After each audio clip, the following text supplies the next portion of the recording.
Foreword. This book contains the substance of a course of lectures recently given by the writer in the Queen Street Hall, Edinburgh. Its purpose is to indicate the natural principles governing the relation between mental action and material conditions, and thus to afford the student an intelligible starting point for the practical study of the subject. Thomas Troward, March 1904. Chapter 1. Spirit and Matter. In commencing a course of lectures on mental science, it is somewhat difficult for the lecturer to fix upon the best method of opening the subject. It can be approached from many sides, each with some peculiar advantage of its own, but after careful deliberation it appears to me that for the purpose of the present course no better starting point could be selected than the relation between spirit and matter. I select this starting point because the distinction, or what we believe to be such, between them is one with which we are so familiar that I can safely assume its recognition by everybody, and I may, therefore, at once state this distinction by using the adjectives which we habitually apply as expressing the natural opposition between the two, living spirit and dead matter. These terms express our current impression of the opposition between spirit and matter with sufficient accuracy, and considered only from the point of view of outward appearances, this impression is no doubt correct. The general consensus of mankind is right in trusting the evidence of our senses, and any system which tells us that we are not to do so will never obtain a permanent footing in a sane and healthy community. There is nothing wrong in the evidence conveyed to a healthy mind by the senses of a healthy body, but the point where error creeps in is when we come to judge of the meaning of this testimony. We are accustomed to judge only by external appearances, and by certain limited significances which we attach to words, but when we begin to inquire into the real meaning of our words, and to analyze the causes which give rise to the appearances, we find our old notions gradually falling off from us, until at last we wake up to the fact that we are living in an entirely different world to that we formerly recognized. The old limited mode of thought has imperceptibly slipped away, and we discover that we have stepped out into a new order of things where all is liberty and life. This is the work of an enlightened intelligence, resulting from persistent determination to discover what truth really is, irrespective of any preconceived notions from whatever source derived, the determination to think honestly for ourselves, instead of endeavouring to get our thinking done for us. Let us then commence by inquiring what we really mean by the livingness which we attribute to spirit, and the deadness which we attribute to matter. At first we may be disposed to say that livingness consists in the power of motion, and deadness in its absence, but a little inquiry into the most recent researches of science will soon show us that this distinction does not go deep enough. It is now one of the fully established facts of physical science that no atom of what we call dead matter is without motion. On the table before me lies a solid lump of steel, but in the light of up-to-date science I know that the atoms of that seemingly inert mass are vibrating with the most intense energy, continually dashing hither and thither, impinging upon and rebounding from one another, or circling around like miniature solar systems with a ceaseless rapidity whose complex activity is enough to bewilder the imagination.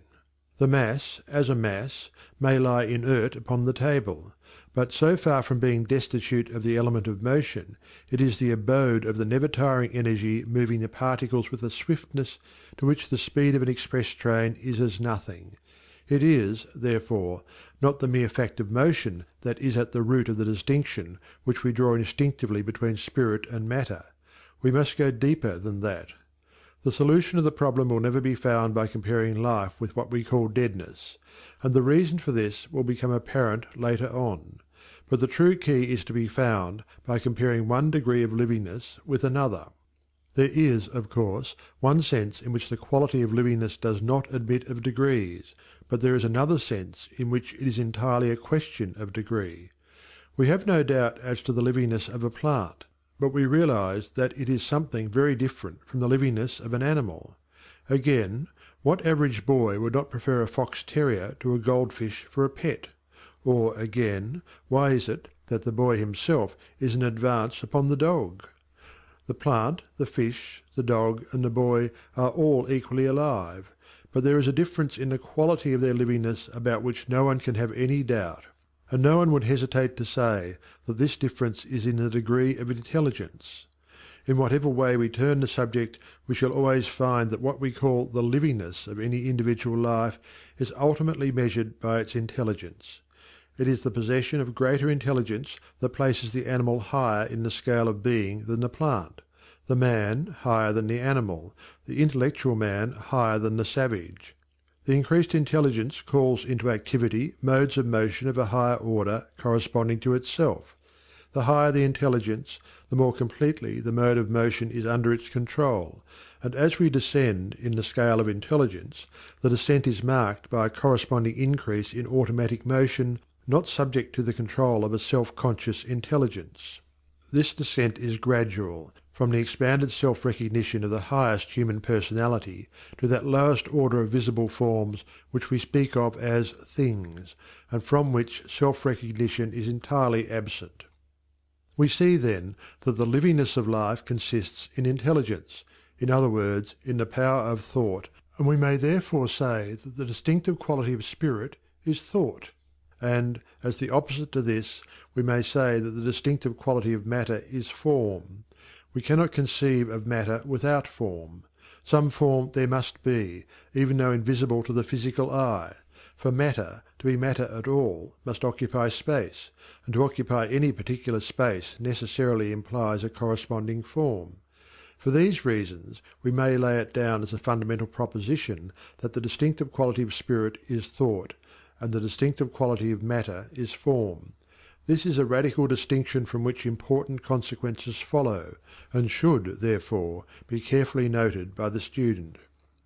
Form implies extension in space, and also limitation within certain boundaries. Thought implies neither. When, therefore, we think of life as existing in any particular form, we associate it with the idea of extension in space, so that an elephant may be said to consist of a vastly larger amount of living substance than a mouse. But if we think of life as the fact of livingness, we do not associate it with any idea of extension, and we at once realize that the mouse is quite as much alive as the elephant, notwithstanding the difference in size. The important point of this distinction is that if we can conceive of anything as entirely devoid of the element of extension in space, it must be present in its entire totality anywhere and everywhere, that is to say, at every point of space simultaneously. The scientific definition of time is that it is the period occupied by a body in passing from one given point in space to another, and therefore, according to this definition, when there is no space, there can be no time, and hence that conception of spirit which realizes it as devoid of the element of space must realize it as being devoid of the element of time also, and we therefore find that the conception of spirit as pure thought, and not as concrete form, is the conception of it as subsisting perfectly independently of the elements of time and space. From this it follows that if the idea of anything is conceived as existing on this level, it can only represent that thing as being actually present here and now. In this view of things, nothing can be remote from us either in time or space. Either the idea is entirely dissipated, or it exists as an actual present entity, and not as something that shall be in the future, for where there is no sequence in time, there can be no future. Similarly, where there is no space, there can be no conception of anything as being at a distance from us. When the elements of time and space are eliminated, all our ideas of things must necessarily be as subsisting in a universal here and an everlasting now. This is, no doubt, a highly abstract conception, but I would ask the student to endeavour to grasp it thoroughly, since it is of vital importance in the practical application of mental science, as will appear further on. The opposite conception is that of things expressing themselves through conditions of time and space, and thus establishing a variety of relations to other things, as of bulk, distance, and direction, or of sequence in time. These two conceptions are respectively the conception of the abstract and the concrete, of the unconditioned and the conditioned, of the absolute and the relative. They are not opposed to each other in the sense of incompatibility, but are each the complement of the other, and the only reality is in the combination of the two. The error of the extreme idealist is in endeavouring to realize the absolute without the relative, and the error of the extreme materialist is in endeavouring to realize the relative without the absolute. On the one side the mistake is in trying to realize an inside without an outside, and on the other in trying to realize an outside without an inside. Both are necessary to the formation of a substantial entity. End of Chapter 1. Chapter 2. The higher mode of intelligence controls the lower. We have seen that the descent from personality as we know it in ourselves to matter as we know it under what we call inanimate forms is a gradual descent in the scale of intelligence from that mode of being which is able to realize its own willpower as a capacity for originating new trains of causation to that mode of being which is incapable of recognizing itself at all. The higher the grade of life, the higher the intelligence, from which it follows that the supreme principle of life must also be the ultimate principle of intelligence. This is clearly demonstrated by the grand natural order of the universe. In the light of modern science, the principle of evolution is familiar to us all, and the accurate adjustment existing between all parts of the cosmic scheme is too self-evident to need insisting upon. Every advance in science consists in discovering new subtleties of connection in this magnificent universal order, which already exists and only needs our recognition to bring it into practical use. If, then, the highest work of the greatest minds consists in nothing else than the recognition of an already existing order, there is no getting away from the conclusion that a paramount intelligence must be inherent in the life principle, which manifests itself as this order. And thus we see that there must be a great cosmic intelligence underlying the totality of things. The physical history of our planet shows us first an incandescent nebula dispersed over vast infinitudes of space. Later this condenses into a central sun surrounded by a family of glowing planets hardly yet consolidated from the plastic primordial matter. Then succeed untold millenniums of slow geological formation, an earth peopled by the lowest forms of life, whether vegetable or animal, from which crude beginnings a majestic, unceasing, unhurried forward movement brings things stage by stage to the condition in which we know them now. Looking at this steady progression, it is clear that however we may conceive the nature of the evolutionary principle, it unerringly provides for the continual advance of the race. But it does this by creating such numbers of each kind that, after allowing a wide margin for all possible accidents to individuals, the race shall still continue. So careful of the type it seems, so careless of the single life. In short, we may say that the cosmic intelligence works by a law of averages, which allows a wide margin of accident and failure to the individual. But the progress towards higher intelligence is always in the direction of narrowing down this margin of accident and taking the individual more and more out of the law of averages, and substituting the law of individual selection. In ordinary scientific language, this is the survival of the fittest. The reproduction of fish is on a scale which would choke the sea with them if every individual survived, but the margin of destruction is correspondingly enormous, and thus the law of averages simply keeps up the normal proportion of the race. But at the other end of the scale, reproduction is by no means thus enormously in excess of survival. True, there is ample margin of accident and disease cutting off numbers of human beings before they have gone through the average duration of life, but still it is on a very different scale from the premature destruction of hundreds of thousands as against the survival of one. It may, therefore, be taken as an established fact that in proportion as intelligence advances, the individual ceases to be subject to a mere law of averages, and has a continually increasing power of controlling the conditions of his own survival. We see, therefore, that there is a marked distinction between the cosmic intelligence and the individual intelligence, and that the factor which differentiates the latter from the former is the presence of individual volition.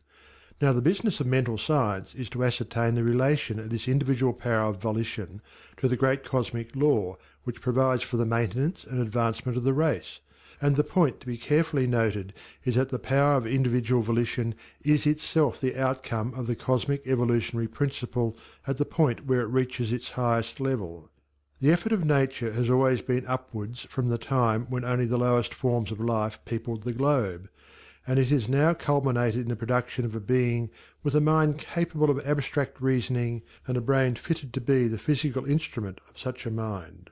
At this stage the all-creating life principle reproduces itself in a form capable of recognizing the working of the evolutionary law, and the unity and continuity of purpose running through the whole progression until now indicates, beyond a doubt, that the place of such a being in the universal scheme must be to introduce the operation of that factor which, up to this point, has been conspicuous by its absence, the factor, namely, of intelligent individual volition. The evolution which has brought us up to this standpoint has worked by a cosmic law of averages.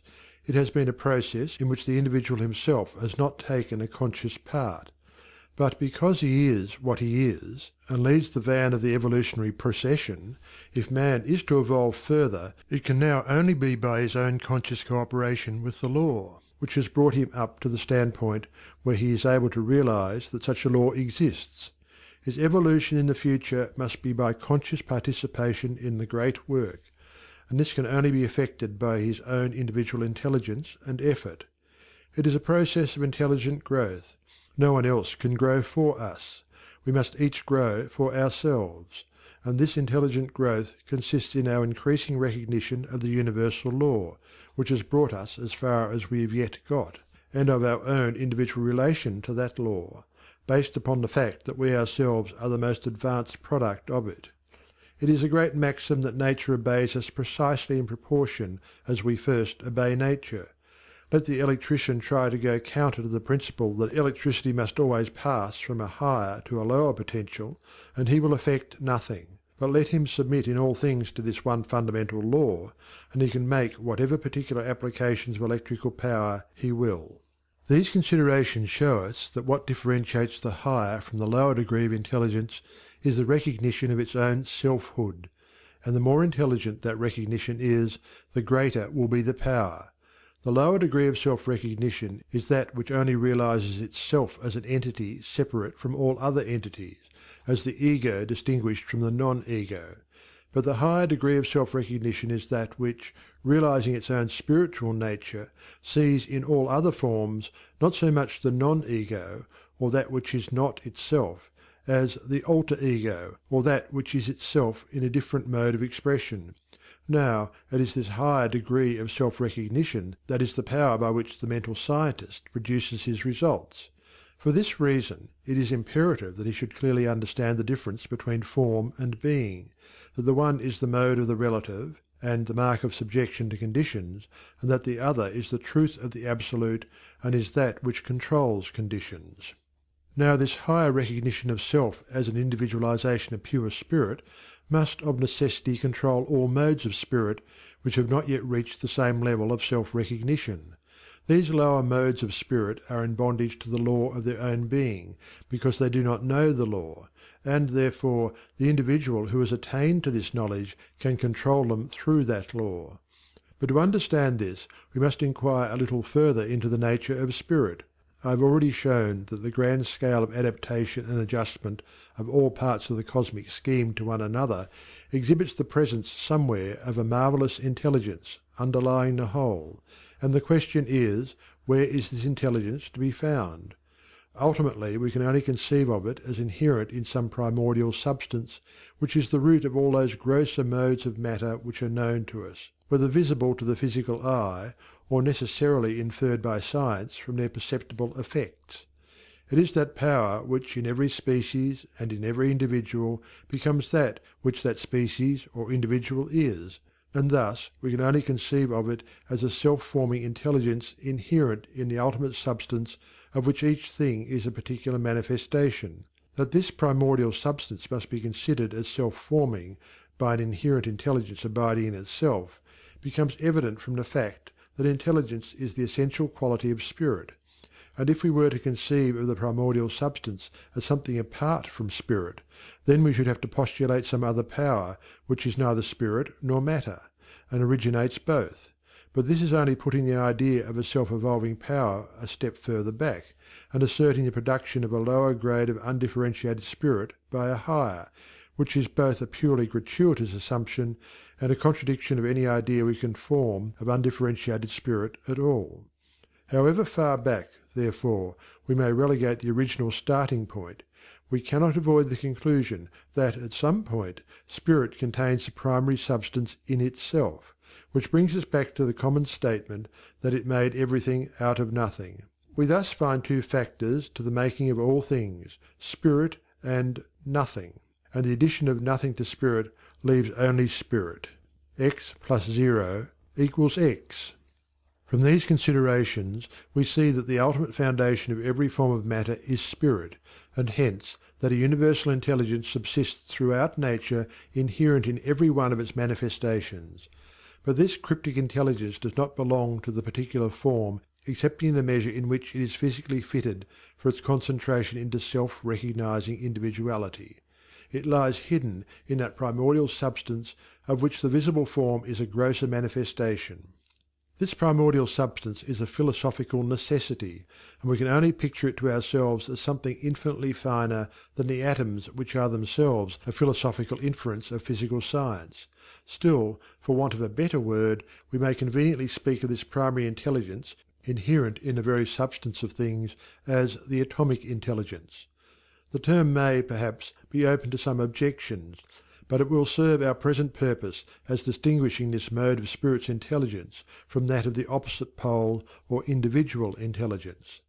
This distinction should be carefully noted, because it is by the response of the atomic intelligence to the individual intelligence that thought power is able to produce results on the material plane, as in the cure of disease, by mental treatment, and the like. Intelligence manifests itself by responsiveness, and the whole action of the cosmic mind in bringing the evolutionary process from its first beginnings up to its present human stage is nothing else but a continual intelligent response to the demand which each stage in the progress has made for an adjustment between itself and its environment. Since, then, we have recognized the presence of a universal intelligence permeating all things, we must also recognize a corresponding responsiveness hidden deep down in their nature, and ready to be called into action when appealed to. All mental treatment depends on this responsiveness of spirit in its lower degrees to higher degrees of itself. It is here that the difference between the mental scientist and the uninstructed person comes in. The former knows of this responsiveness and makes use of it, and the latter cannot use it because he does not know it. End of chapter 2. Chapter 3. The Unity of the Spirit. We have now paved the way for understanding what is meant by the unity of the spirit. In the first conception of spirit as the underlying origin of all things, we see a universal substance which at this stage is not differentiated into any specific forms. This is not a question of some bygone time, but subsists at every moment of all time in the innermost nature of all being. And when we see this, we see that the division between one specific form and another has below it a deep essential unity, which acts as the supporter of all the several forms of individuality arising out of it. And as our thought penetrates deeper into the nature of this all-producing spiritual substance, we see that it cannot be limited to any one portion of space, but must be limitless as space itself, and that the idea of any portion of space where it is not is inconceivable. It is one of those intuitive perceptions from which the human mind can never get away, that this primordial, all-generating living spirit must be commensurate with infinitude, and we can therefore never think of it otherwise than as universal or infinite. Now it is a mathematical truth that the infinite must be a unity. You cannot have two infinites, for then neither would be infinite, each would be limited by the other, nor can you split the infinite up into fractions. The infinite is mathematically essential unity. This is a point on which too much stress cannot be laid, for there follow from it the most important consequences. Unity as such can neither be multiplied nor divided, for each operation destroys the unity. By multiplying we produce a plurality of units of the same scale as the original, and by dividing we produce a plurality of units of a smaller scale, and a plurality of units is not unity but multiplicity. There we would penetrate below the outward nature of the individual to that innermost principle of his being from which his individuality takes its rise. We can do so only by passing beyond the conception of individual existence into that of the unity of universal being. This may appear to be a merely philosophical abstraction, but the student who would produce practical results must realize that these abstract generalizations are the foundation of the practical work he is going to do. Now the great fact to be recognized about a unity is that, because it is a single unit, wherever it is at all, the whole of it must be. The moment we allow our mind to wander off to the idea of extension in space and say that one part of the unit is here and another there, we have descended from the idea of unity into that of parts or fractions of a single unit, which is to pass into the idea of a multiplicity of smaller units, and in that case we are dealing with a relative, or the relation subsisting between two or more entities which are therefore limited by each other, and so have passed out of the region of simple unity which is the absolute. It is, therefore, a mathematical necessity that because the originating life principle is infinite, it is a single unit, and consequently, where it is at all, the whole of it must be present. But because it is infinite or limitless, it is everywhere, and therefore it follows that the whole of spirit must be present at every point in space at the same moment. Spirit is thus omnipresent in its entirety, and it is accordingly logically correct that at every moment of time all spirit is concentrated at any point in space that we may choose to fix our thought upon. This is the fundamental fact of all being, and it is for this reason that I prepared the way for it by laying down the relation between spirit and matter as that between idea and form. On the one hand, the absolute from which the elements of time and space are entirely absent, and on the other the relative, which is entirely dependent on those elements. This great fact is that pure spirit continually subsists in the absolute, whether in a corporeal body or not, and from it all the phenomena of being flow, whether on the mental plane or the physical. The knowledge of this fact regarding spirit is the basis of all conscious spiritual operation, and therefore in proportion to our increasing recognition of it, our power of producing outward visible results by the action of our thought will grow. The whole is greater than its part, and therefore if by our recognition of this unity we can concentrate all spirit into any given point at any moment, we thereby include any individualization of it that we may wish to deal with. The practical importance of this conclusion is too obvious to need enlarging upon. Pure spirit is the life principle considered apart from the matrix in which it takes relation to time and space in a particular form. In this aspect it is pure intelligence undifferentiated into individuality. As pure intelligence it is infinite responsiveness and susceptibility. As devoid of relation to time and space, it is devoid of individual personality. It is, therefore, in this aspect a purely impersonal element upon which, by reason of its inherent intelligence and susceptibility, we can impress any recognition of personality that we will. These are the great facts that the mental scientist works with, and the student will do well to ponder deeply on their significance and on the responsibilities which their realization must necessarily carry with it. End of chapter 3. Chapter 4. Subjective and Objective Mind. Up to this point it has been necessary to lay the foundations of the science by the statement of highly abstract general principles which we have reached by purely metaphysical reasoning. We now pass on to the consideration of certain natural laws which have been established by a long series of experiments and observations, the full meaning and importance of which will become clear when we see their application to the general principles which have hitherto occupied our attention. The phenomena of hypnosis are now so fully recognized as established scientific facts that it is quite superfluous to discuss the question of their credibility. Two great medical schools have been founded upon them, and in some countries they have become the subject of special legislation.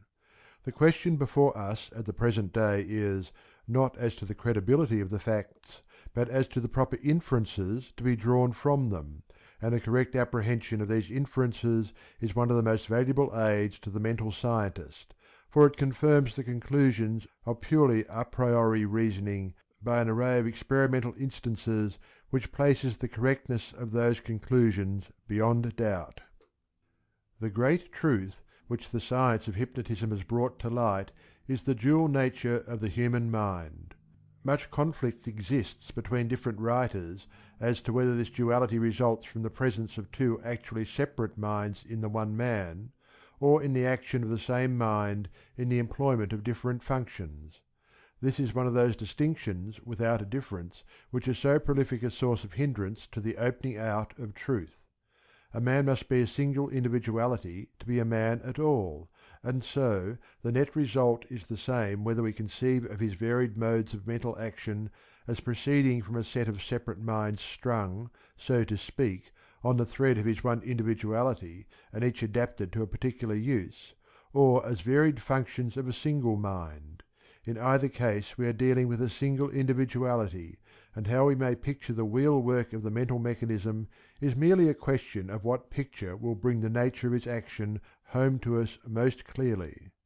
Therefore, as a matter of convenience, I shall in these lectures speak of this dual action as though it proceeded from two minds, an outer and an inner, and the inner mind we will call the subjective mind, and the outer the objective, by which names the distinction is most frequently indicated in the literature of the subject.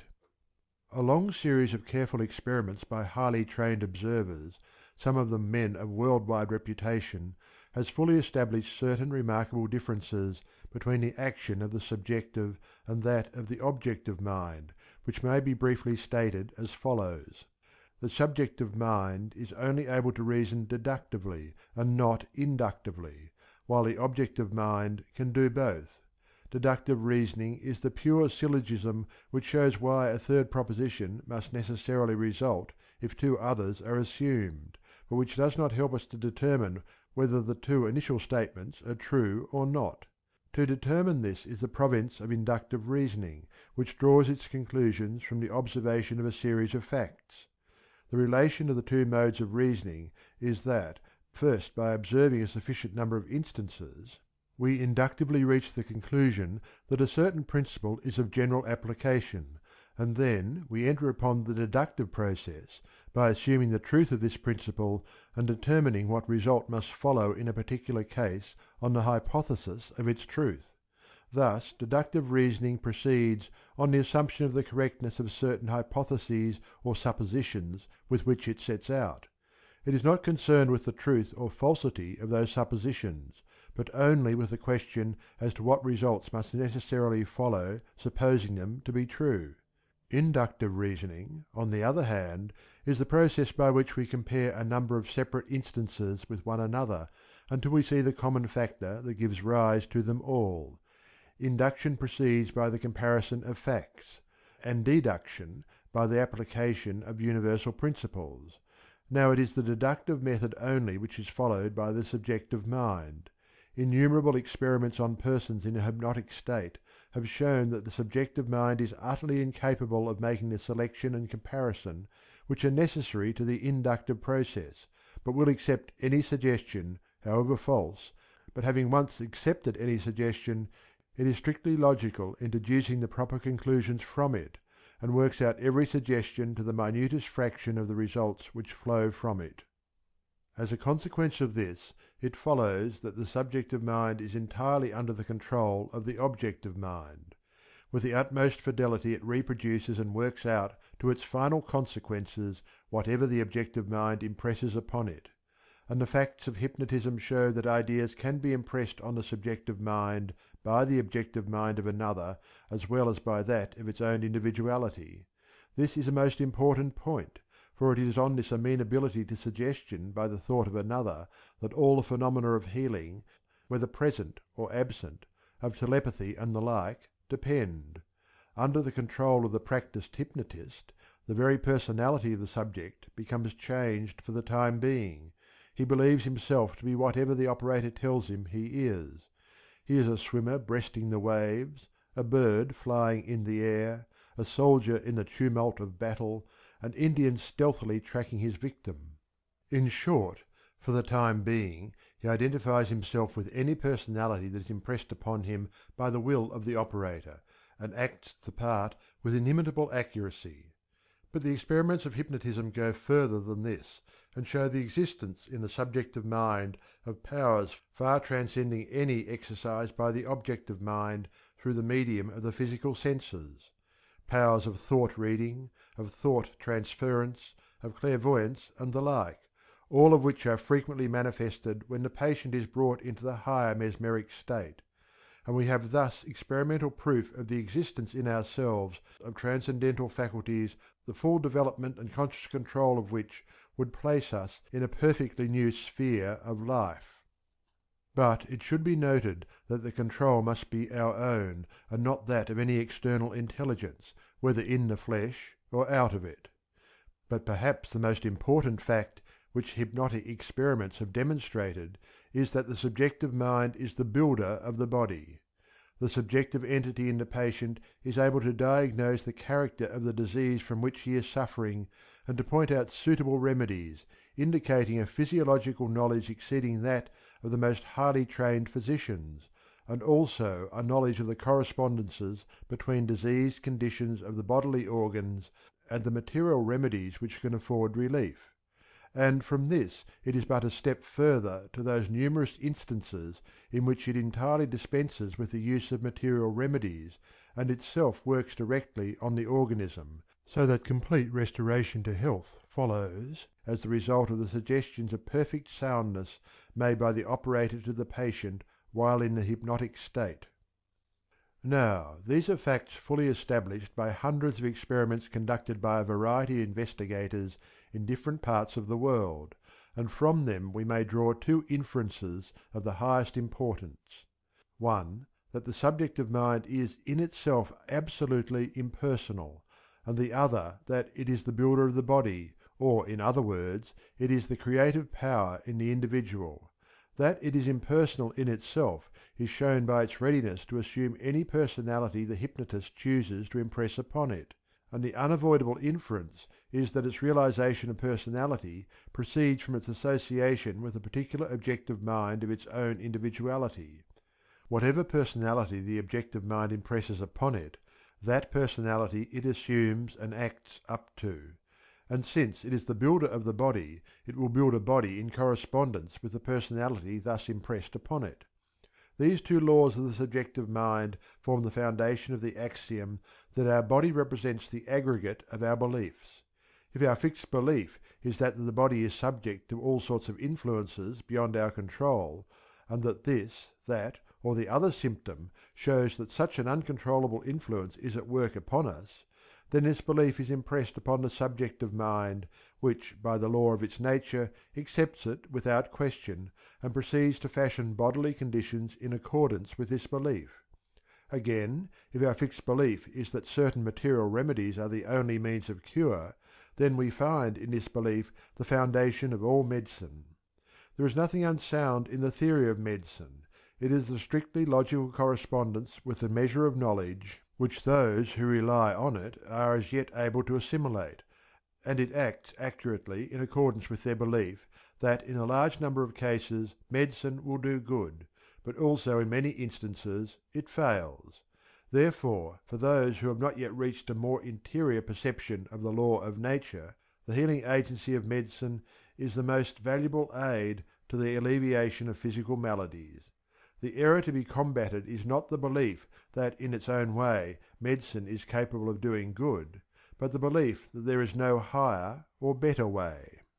Then, on the same principle, if we realize that the subjective mind is the builder of the body, and that the body is subject to no influences except those which reach it through the subjective mind, then what we have to do is to impress this upon the subjective mind and habitually think of it as a fountain of perpetual life, which is continually renovating the body by building in strong and healthy material in the most complete independence of any influences of any sort save those of our own desire impressed upon our own subjective mind by our own thought. When once we fully grasp these considerations, we shall see that it is just as easy to externalize healthy conditions of body as the contrary.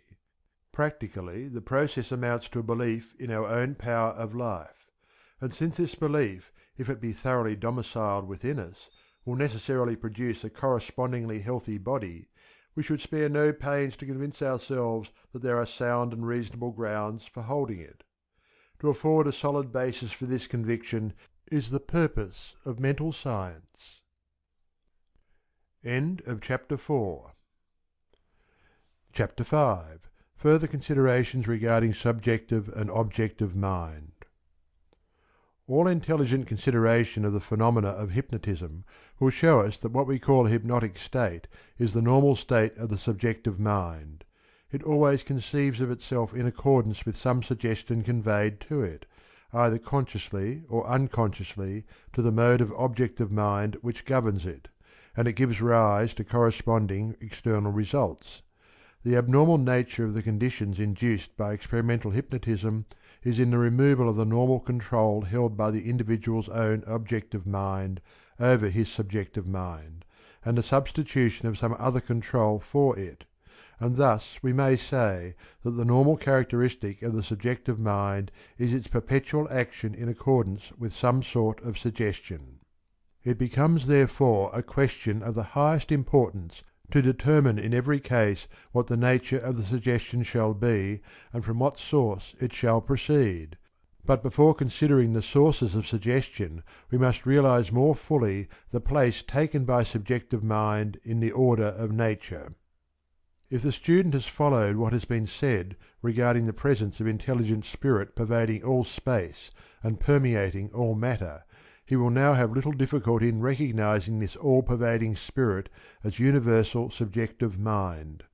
That it cannot, as universal mind, have the qualities of objective mind is very obvious.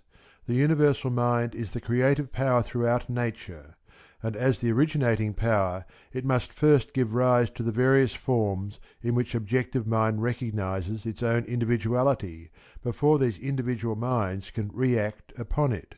And hence, as spirit or first cause, it cannot possibly be anything else than subjective mind, and the fact which has been abundantly proved by experiment that the subjective mind is the builder of the body shows us that the power of creating by growth from within is the essential characteristic of the subjective mind. Hence, both from experiment and from a priori reasoning, we may say that wherever we find creative power at work, there we are in the presence of subjective mind, whether it be working on the grand scale of the cosmos or on the miniature scale of the individual. We may therefore lay it down as a principle that the universal all-permeating intelligence, which has been considered in the second and third sections, is purely subjective mind, and therefore follows the law of subjective mind, namely, that it is amenable to any suggestion and will carry out any suggestion that is impressed upon it to its most rigorously logical consequences. The incalculable importance of this truth may not perhaps strike the student at first sight, but a little consideration will show him the enormous possibilities that are stored up in it, and in the concluding section I shall briefly touch upon the very serious conclusions resulting from it. For the present it will be sufficient to realize that the subjective mind in ourselves is the same subjective mind which is at work throughout the universe, giving rise to the infinitude of natural forms with which we are surrounded, and in like manner giving rise to ourselves also. It may be called the supporter of our individuality, and we may loosely speak of our individual subjective mind as our personal share in the universal mind. This, of course, does not imply the splitting up of the universal mind into fractions, and it is to avoid this error that I have discussed the essential unity of spirit in the third section. But in order to avoid too highly abstract conceptions in the present stage of the student's progress, we may conveniently employ the idea of a personal share in the universal subjective mind. To realize our individual subjective mind in this manner will help us to get over the great metaphysical difficulty which meets us in our endeavour to make conscious use of first cause, in other words, to create external results by the power of our own thought. ultimately there can be only one first cause, which is the universal mind, but because it is universal it cannot, as universal, act on the plane of the individual and particular. For it to do so would be for it to cease to be universal, and therefore cease to be the creative power which we wish to employ. On the other hand, the fact that we are working for a specific definite object implies our intention to use this universal power in application to a particular purpose, and thus we find ourselves involved in the paradox of seeking to make the universal act on the plane of the particular. We want to effect the junction between the two extremes of the scale of nature, the innermost creative spirit and a particular external form. Between these two is a great gulf, and the question is, how is it to be bridged over? It is here, then, that the conception of our individual subjective mind as our personal share in the universal subjective mind affords the means of meeting the difficulty. For, on the one hand, it is in immediate connection with the universal mind, and on the other it is in immediate connection with the individual objective or intellectual mind. And this, in its turn, is in immediate connection with the world of externalization, which is conditioned in time and space. And thus the relation between the subjective and objective minds in the individual forms the bridge which is needed to connect the two extremities of the scale. The individual subjective mind may therefore be regarded as the organ of the Absolute in precisely the same way that the objective mind is the organ of the relative, and it is in order to regulate our use of these two organs that it is necessary to understand what the terms absolute and relative actually mean. The absolute is that idea of a thing which contemplates it as existing in itself, and not in relation to something else, that is to say, which contemplates the essence of it.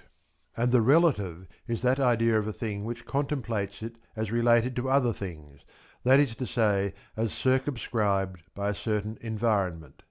The absolute is the region of causes, and the relative is the region of conditions, and hence, if we wish to control conditions, this can only be done by our thought power operating on the plane of the absolute, which it can do only through the medium of the subjective mind.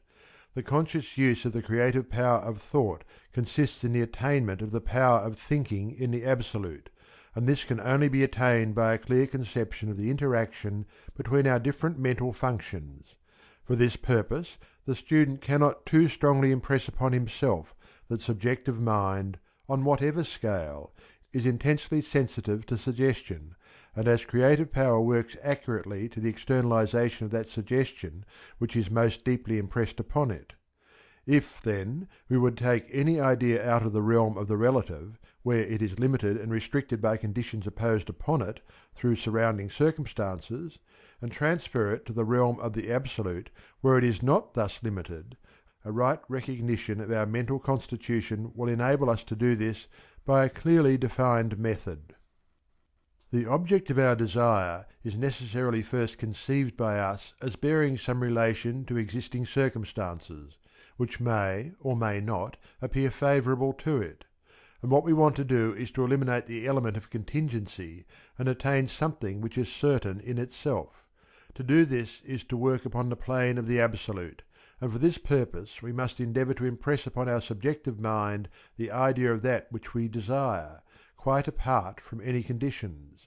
This separation from the elements of condition implies the elimination of the idea of time, and consequently we must think of the thing as already in actual existence. Unless we do this, we are not consciously operating upon the plane of the absolute, and are therefore not employing the creative power of our thought. The simplest practical method of gaining the habit of thinking in this manner is to conceive the existence in the spiritual world of a spiritual prototype of every existing thing, which becomes the root of the corresponding external existence. If we thus habituate ourselves to look on the spiritual prototype as the essential being of the thing, and the material form as the growth of this prototype into outward expression, then we shall see that the initial step to the production of any external fact must be the creation of its spiritual prototype. This prototype, being purely spiritual, can only be formed by the operation of thought, and in order to have substance on the spiritual plane it must be thought of as actually existing there. This conception has been elaborated by Plato in his doctrine of archetypal ideas, and by Swedenborg in his doctrine of correspondences, and a still greater teacher has said, "All things whatsoever ye pray and ask for, believe that ye have received them, and ye shall receive them." Mark chapter 11, verse 24, Revised Version. The differences of the tenses in this passage is remarkable. The speaker bids us first to believe that our desire has already been fulfilled, that it is a thing already accomplished, and then its accomplishment will follow as a thing in the future. This is nothing else than a concise direction for making use of the creative power of thought by impressing upon the universal subjective mind the particular thing which we desire as an already existing fact. In following this direction we are thinking on the plane of the absolute and eliminating from our minds all consideration of conditions, which imply limitation and the possibility of adverse contingencies, and we are thus planting a seed which, if left undisturbed, will infallibly germinate into external fruition.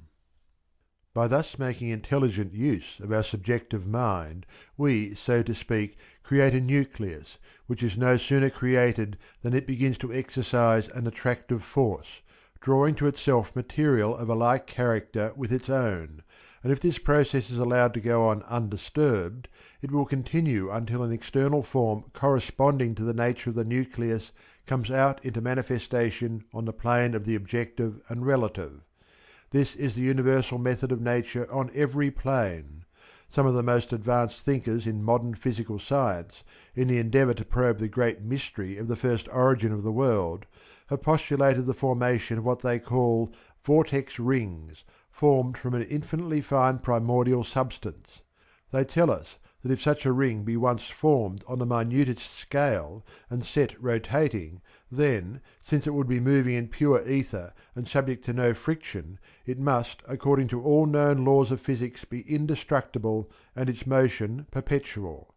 Let two such rings approach each other, and by the law of attraction they would coalesce into a whole, and so on, until manifested matter as we apprehend it with our external senses is at last formed. Of course, no one has ever seen these rings with the physical eye.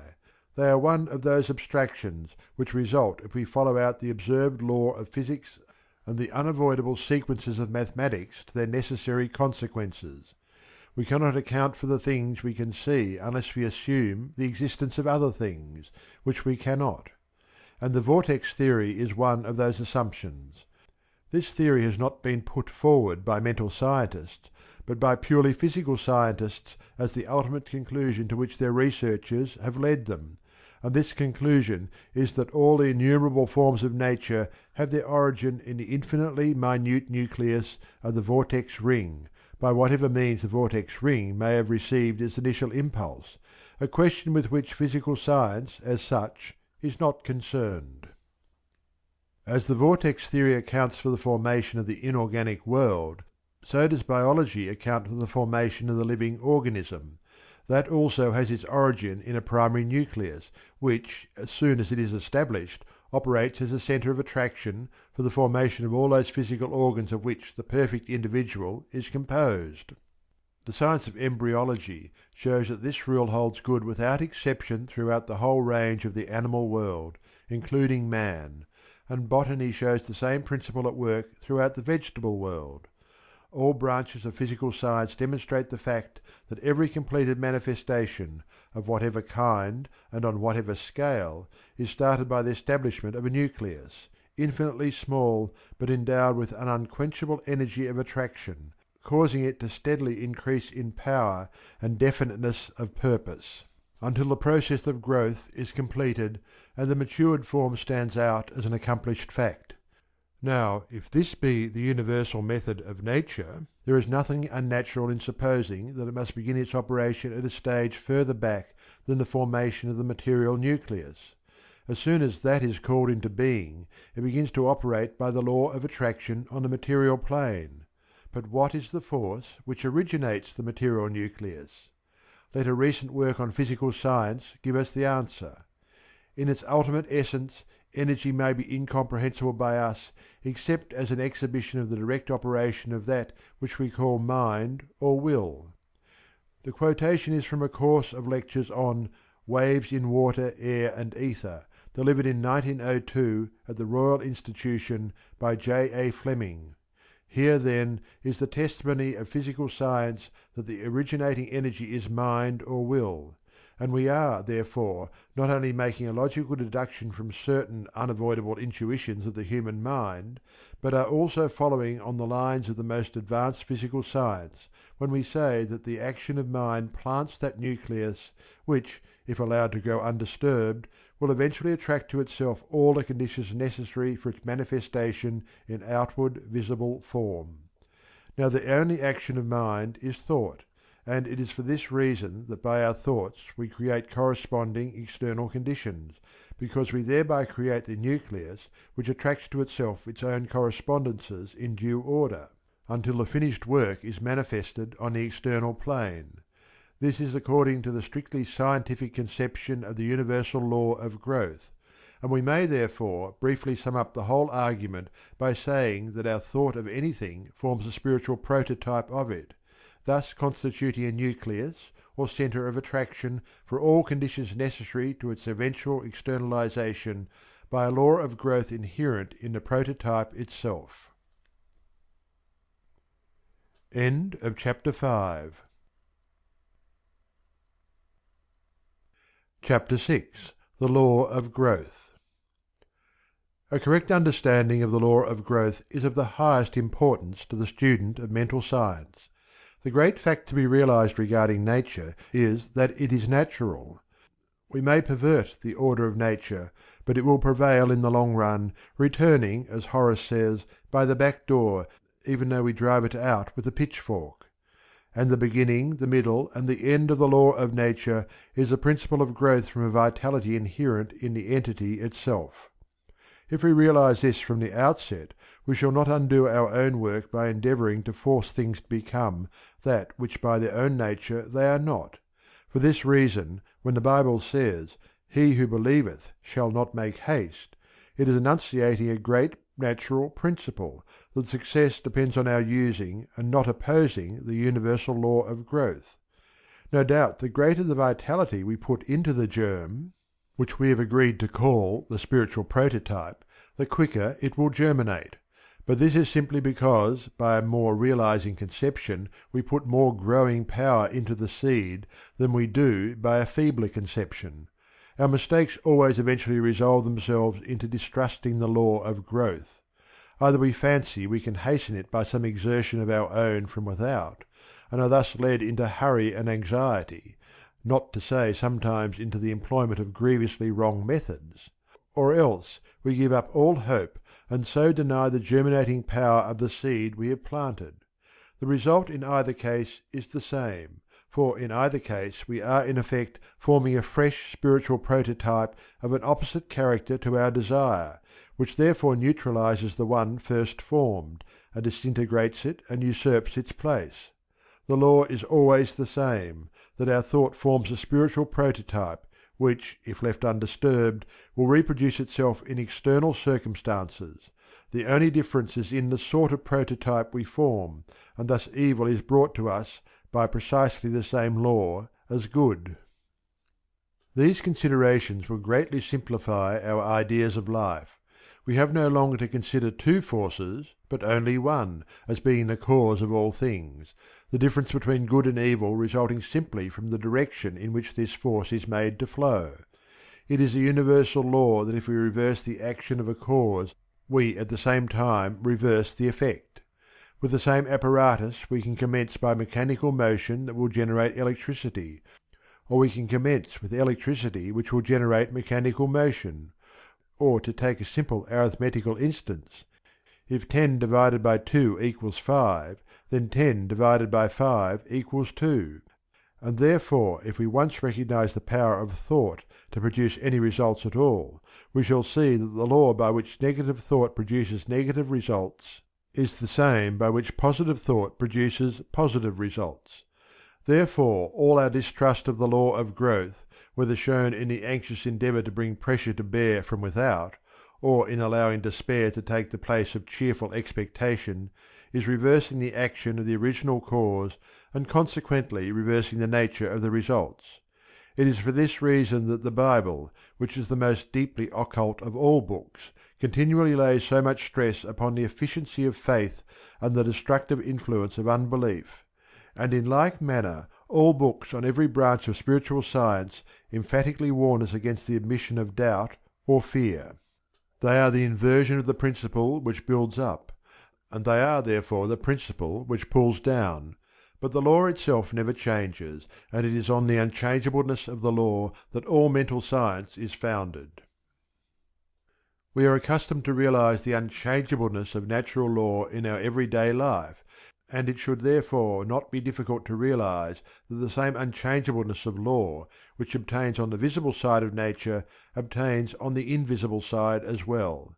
The variable factor is, not the laws, but our own volition, and it is by combining this variable factor with the invariable one that we can produce the various results we desire. The principle of growth is that of inherent vitality in the seed itself, and the operations of the gardener have their exact analogue in mental science.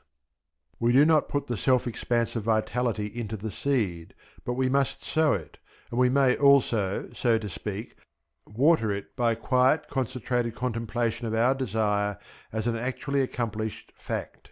But we must carefully remove from such contemplation any idea of a strenuous effort on our part to make the seed grow.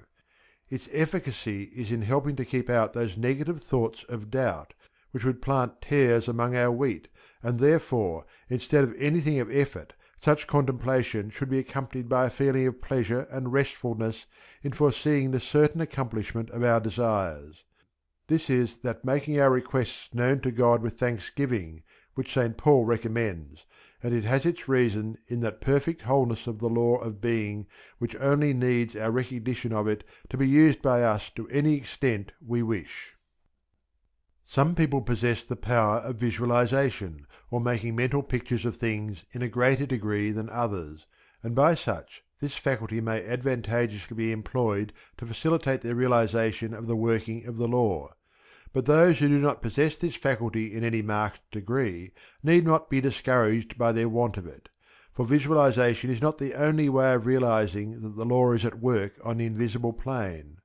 Those whose mental bias is towards physical science should realize this law of growth as the creative force throughout all nature, and those who have a mathematical turn of mind may reflect that all solids are generated from the movement of a point, which, as our old friend Euclid tells us, is that which has no parts nor magnitude, and is therefore as complete an abstraction as any spiritual nucleus could be. To use the apostolic words, we are dealing with the substance of things not seen, and we have to attain that habit of mind by which we shall see its reality and feel that we are mentally manipulating the only substance there ultimately is, and of which all visible things are only different modes. We must therefore regard our mental creations as spiritual realities, and then implicitly trust the laws of growth to do the rest. End of chapter 6. Chapter 7. Receptivity. In order to lay the foundations for practical work, the student must endeavour to get a clear conception of what is meant by the intelligence of undifferentiated spirit.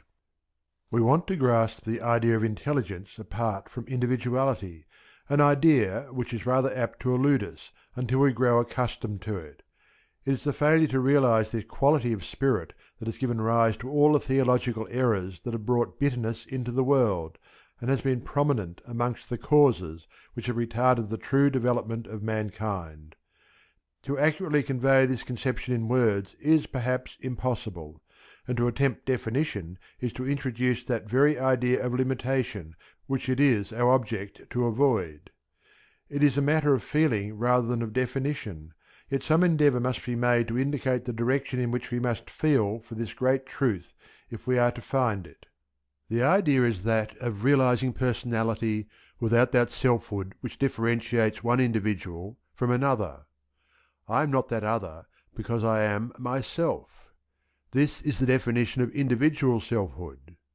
But it necessarily imparts the idea of limitation, because the recognition of any other individuality at once affirms a point at which our own individuality ceases and the other begins. Now this mode of recognition cannot be attributed to the universal mind. For it to recognize a point where it ceased and something else began would be to recognize itself as not universal. For the meaning of universality is the including of all things, and therefore for this intelligence to recognize anything as being outside itself would be a denial of its own being. We may therefore say without hesitation that, whatever may be the nature of its intelligence, it must be entirely devoid of the element of self-recognition as an individual personality on any scale whatever. Seen in this light, it is at once clear that the originating all-pervading spirit is the grand impersonal principle of life, which gives rise to all the particular manifestations of nature.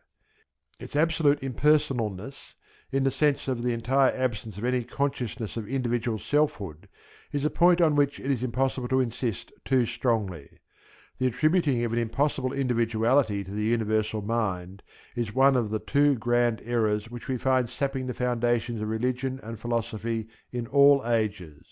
The other consists in rushing to the opposite extreme and denying the quality of personal intelligence to the universal mind. The answer to this error remains, as of old, in the simple question: He that made the eye, shall he not see? He that planted the ear, shall he not hear? Or to use a popular proverb, you cannot get out of a bag more than there is in it. And consequently the fact that we ourselves are centres of personal intelligence is proof that the infinite from which these centres are concentrated must be infinite intelligence. And thus we cannot avoid attributing to it the two factors which constitute personality, namely intelligence and volition. We are therefore brought to the conclusion that this universal diffused essence, which we might think of as a sort of spiritual protoplasm, must possess all the qualities of personality without that conscious recognition of self which constitutes separate individuality. And since the word personality has become so associated in our ordinary talk with the idea of individuality, it will perhaps be better to coin a new word and speak of the personalness of the universal mind as indicating its personal quality apart from individuality. We must realize that this universal spirit permeates all space and all manifested substance, just as physical scientists tell us that the ether does, and that wherever it is, there it must carry with it all that it is in its own being. And we shall then see that we are in the midst of an ocean of undifferentiated yet intelligent life, above, below, and all around, and permeating ourselves both mentally and corporeally, and all other beings as well. Gradually, as we come to realize the truth of this statement, our eyes will begin to open to its immense significance. It means that all nature is pervaded by an interior personalness, infinite in its potentialities of intelligence, responsiveness, and power of expression, and only waiting to be called into activity by our recognition of it. By the terms of its nature it can respond to us only as we recognize it. If we are at that intellectual level where we can see nothing but chance governing the world, then this underlying universal mind will present to us nothing but a fortuitous confluence of forces without any intelligible order. If we are sufficiently advanced to see that such a confluence could only produce a chaos and not a cosmos, then our conceptions expand to the idea of universal law, and we find this to be the nature of the all-underlying principle. We have made an immense advance from the realm of mere accident into a world where there are definite principles on which we can calculate with certainty when we know them. But here is the crucial point. The laws of the universe are there, but we are ignorant of them, and only through experience gained by repeated failures can we get any insight into the laws with which we have to deal. How painful each step, and how slow the progress! Eons upon eons would not suffice to grasp all the laws of the universe in their totality, not in the visible world only, but also in the world of the unseen. Each failure to know the true law implies suffering arising from our ignorant breach of it, and thus, Since nature is infinite, we are met by the paradox that we must, in some way, contrive to compass the knowledge of the infinite with our individual intelligence, and we must perform a pilgrimage along an unceasing via dolorosa beneath the lash of the inexorable law, until we find the solution to the problem. But it will be asked, may we not go on until at last we attain the possession of all knowledge? People do not realize what is meant by the infinite, or they would not ask such questions. The infinite is that which is limitless and exhaustless. Imagine the vastest capacity you will, and having filled it with the infinite, what remains of the infinite is just as infinite as before. To the mathematician this may be put very clearly. Raise x to any power you will, and however vast may be the disparity between it and the lower powers of x, both are equally incommensurate with x to the nth. The universal reign of law is a magnificent truth. It is one of the two great pillars of the universe, symbolized by the two pillars that stood at the entrance to Solomon's temple. It is Yakin, but Yakin must be equilibrated by Boaz. It is an enduring truth which can never be altered that every infraction of the law of nature must carry its punitive consequences with it. We can never get beyond the range of cause and effect. There is no escaping from the law of punishment except by knowledge. If we know a law of nature and work with it, we shall find our unfailing friend, ever ready to serve us, and never rebuking us for past failures. But if we ignorantly or wilfully transgress it, it is our implacable enemy, until we again become obedient to it, and therefore the only redemption from perpetual pain and servitude is by a self-expansion which can grasp infinitude itself. How is this to be accomplished? By our progress to that kind and degree of intelligence by which we realize the inherent personalness of the divine all-pervading life, which is at once the law and the substance of all that is. Well said the Jewish rabbis of old, the law is a person. When we once realize that the universal life and the universal law are one with the universal personalness, then we have established the pillar Boaz as the needed complement to Yakin. And when we find the common point in which these two unite, we have raised the royal arch through which we may triumphantly enter the temple. We must dissociate the universal personalness from every concept of individuality. The universal can never be the individual. That would be a contradiction in terms. But because the universal personalness is the root of all individual personalities, it finds its highest expression in response to those who realize its personal nature. And it is this recognition that solves the seemingly insoluble paradox. The only way to attain that knowledge of the infinite law which will change the Via Dolorosa into the path of joy is to embody in ourselves a principle of knowledge commensurate with the infinitude of that which is to be known. And this is accomplished by realizing that, infinite as the law itself, is a universal intelligence in the midst of which we float as in a living ocean. Intelligence without individual personality, but which, in producing us, concentrates itself into the personal individualities which we are. What should be the relation of such an intelligence towards us? Not one of favoritism, not any more than the law can it respect one person above another, for itself is the root and support for each alike. Not one of refusal to our advances, for without individuality it can have no personal object of its own to conflict with ours. And since it is itself the origin of all individual intelligence, it cannot be shut off by inability to understand. By the very terms of its being, therefore, this infinite, underlying, all-producing mind must be ready immediately to respond to all who realize their true relation to it. As the very principle of life itself, it must be infinitely susceptible to feeling, and consequently it will reproduce with absolute accuracy whatever conception of itself we impress upon it. And hence, if we realize the human mind as that stage in the evolution of the cosmic order at which an individuality has arisen capable of expressing not merely the livingness but also the personalness of the universal underlying spirit, then we see that its most perfect mode of self-expression must be by identifying itself with these individual personalities. The identification is, of course, limited by the measure of the individual intelligence, meaning not merely the intellectual perception of the sequence of cause and effect, but also that indescribable reciprocity of feeling by which we instinctively recognize something in another making them akin to ourselves. And so it is that when we intelligently realize that the innermost principle of being must, by reason of its universality, have a common nature with our own, then we have solved the paradox of universal knowledge, for we have realized our identity of being with the universal mind, which is commensurate with the universal law. Thus we arrive at the truth of St. John's statement, "Ye know all things." Only this knowledge is primarily on the spiritual plane. It is not brought out into intellectual statement, whether needed or not, for it is not in itself the specific knowledge of particular facts, but it is the undifferentiated principle of knowledge which we may differentiate in any direction that we choose.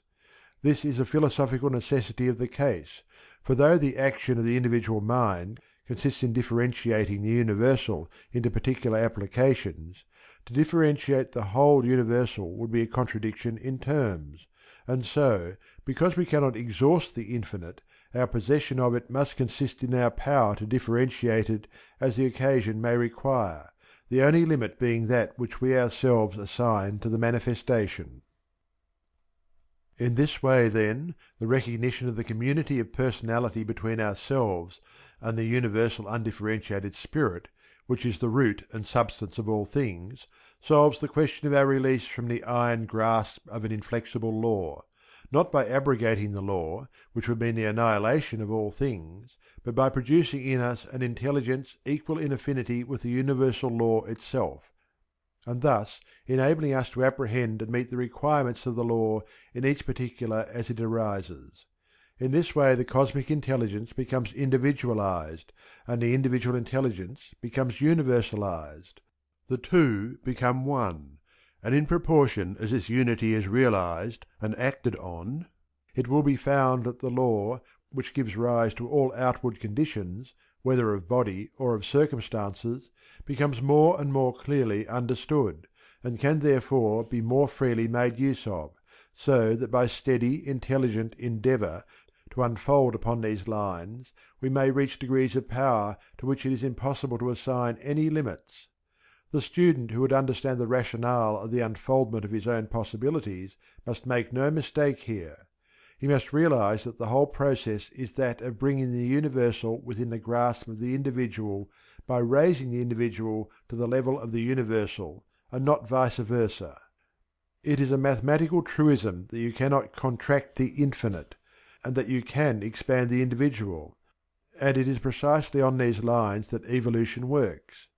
The laws of nature cannot be altered in the least degree, but we can come into such a realization of our own relation to the universal principle of law that underlies them, as to be able to press all particular laws, whether of the visible or invisible side of nature, into our service, and so find ourselves masters of the situation.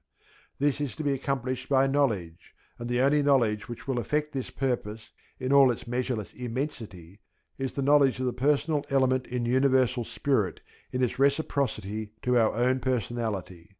Our recognition of this spirit must therefore be twofold, as the principle of necessary sequence, order, or law, and also as a principle of intelligence, responsive to our own recognition of it.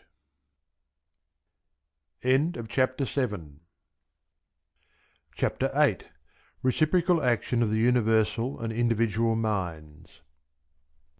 It must be admitted that the foregoing considerations bring us to the borders of theological speculation, but the student must bear in mind that as a mental scientist it is his business to regard even the most exalted spiritual phenomena from a purely scientific standpoint, which is that of the working of a universal natural law.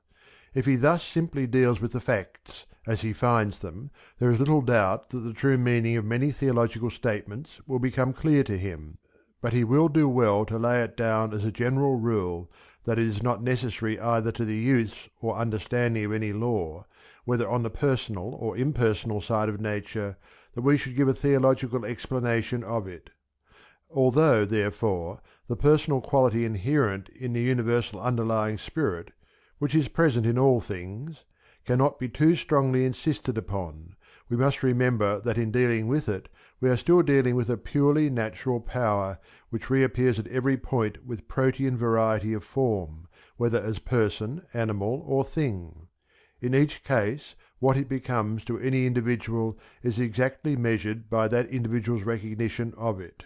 To each and all it bears the relation of supporter of the race, and where the individual development is incapable of realizing anything more, this is the limit of the relation. But as the individual's power of recognition expands, he finds a reciprocal expansion on the part of this intelligent power, which gradually develops into the consciousness of intimate companionship between the individualized mind and the unindividualized source of it. Now this is exactly the relation which, on ordinary scientific principles, we should expect to find between the individual and the cosmic mind, on the supposition that the cosmic mind is subjective mind, and for reasons already given we can regard it in no other light. A subjective mind, it must reproduce exactly the conception of itself which the objective mind of the individual, acting through his own subjective mind, impresses upon it, and at the same time, as creative mind, it builds up external facts in correspondence with this conception. Quot homines tot sententiae. Each one externalizes in his outward circumstances precisely his idea of the universal mind, and a man who realizes that by the natural law of mind he can bring the universal mind into perfectly reciprocal action with its own, will on the one hand make it a source of infinite instruction, and on the other a source of infinite power. He will thus wisely alternate the personal and impersonal aspects respectively between his individual mind and the universal mind. When he is seeking for guidance or strength, he will regard his own mind as the impersonal element which is to receive personality from the superior wisdom and force of the greater mind, and when, on the other hand, he is to give out the stores thus accumulated, he must reverse the position and consider his own mind as the personal element and the universal mind as the impersonal, which he can therefore direct with certainty by impressing his own personal desire upon it. We need not be staggered at the greatness of this conclusion, for it follows necessarily from the natural relation between the subjective and the objective minds, and the only question is whether we will limit our view to the lower end of the latter, or expand it so as to take in the limitless possibilities which the subjective mind presents to us. I have dealt with this question at some length, because it affords the key to two very important subjects, the law of supply and the nature of intuition. Students often find it easier to understand how the mind can influence the body with which it is so intimately associated than how it can influence circumstances. If the operation of thought power were confined exclusively to the individual mind, this difficulty might arise. But if there is one lesson the student of mental science should take to heart more than another, it is that the action of thought power is not limited to a circumscribed individuality. What the individual does is to give direction to something which is unlimited, to call into action a force infinitely greater than his own, which, because it is in itself impersonal though intelligent, will receive the impress of his personality, and can therefore make its influence felt far beyond the limits which bound the individual's objective perception of the circumstances with which he has to deal. It is for this reason that I lay so much stress on the combination of two apparent opposites in the universal mind, the union of intelligence with impersonality. The intelligence not only enables it to receive the impress of our thought, but also causes it to devise exactly the right means for bringing it into accomplishment. This is only the logical result of the hypothesis that we are dealing with infinite intelligence which is also infinite life. Life means power, and infinite life therefore means limitless power. And limitless power moved by limitless intelligence cannot be conceived of as ever stopping short of the accomplishment of its object. Therefore, given the intention on the part of the universal mind, there can be no doubt as to its ultimate accomplishment. Then comes the question of intention. How do we know what the intention of the universal mind may be? Here comes in the element of impersonality. It has no intention, because it is impersonal. As I have already said, the universal mind works by a law of averages for the advancement of the race, and is in no way concerned with the particular wishes of the individual. If his wishes are in line with the forward movement of the everlasting principle, there is nowhere in nature any power to restrict him in their fulfilment. If they are opposed to the general forward movement, then they will bring him into collision with it, and it will crush him. From the relation between them it results that the same principle which shows itself in the individual mind as will becomes in the universal mind a law of tendency, and the direction of this tendency must always be to life-givingness, because the universal mind is the undifferentiated life-spirit of the universe. Therefore, in every case, the test is whether our particular intention is in this same lifeward direction, and if it is, then we may be absolutely certain that there is no intention on the part of the universal mind to thwart the intention of our own individual mind. We are dealing with a purely impersonal force, and it will no more oppose us by specific plans of its own than will steam or electricity. Combining, then, these two aspects of the universal mind, its utter impersonality and its perfect intelligence, we find precisely the sort of natural force we are in want of, something which will undertake whatever we put into its hands without asking questions or bargaining for terms, and which, having undertaken our business, will bring to bear on it an intelligence to which the united knowledge of the whole human race is as nothing, and a power equal to this intelligence. I may be using a rough and ready mode of expression, but my object is to bring home to the student the nature of the power he can employ, and the method of employing it, and I may therefore state the whole position thus. Your object is not to run the whole cosmos, but to draw particular benefits, physical, mental, moral, or financial, into your own or someone else's life.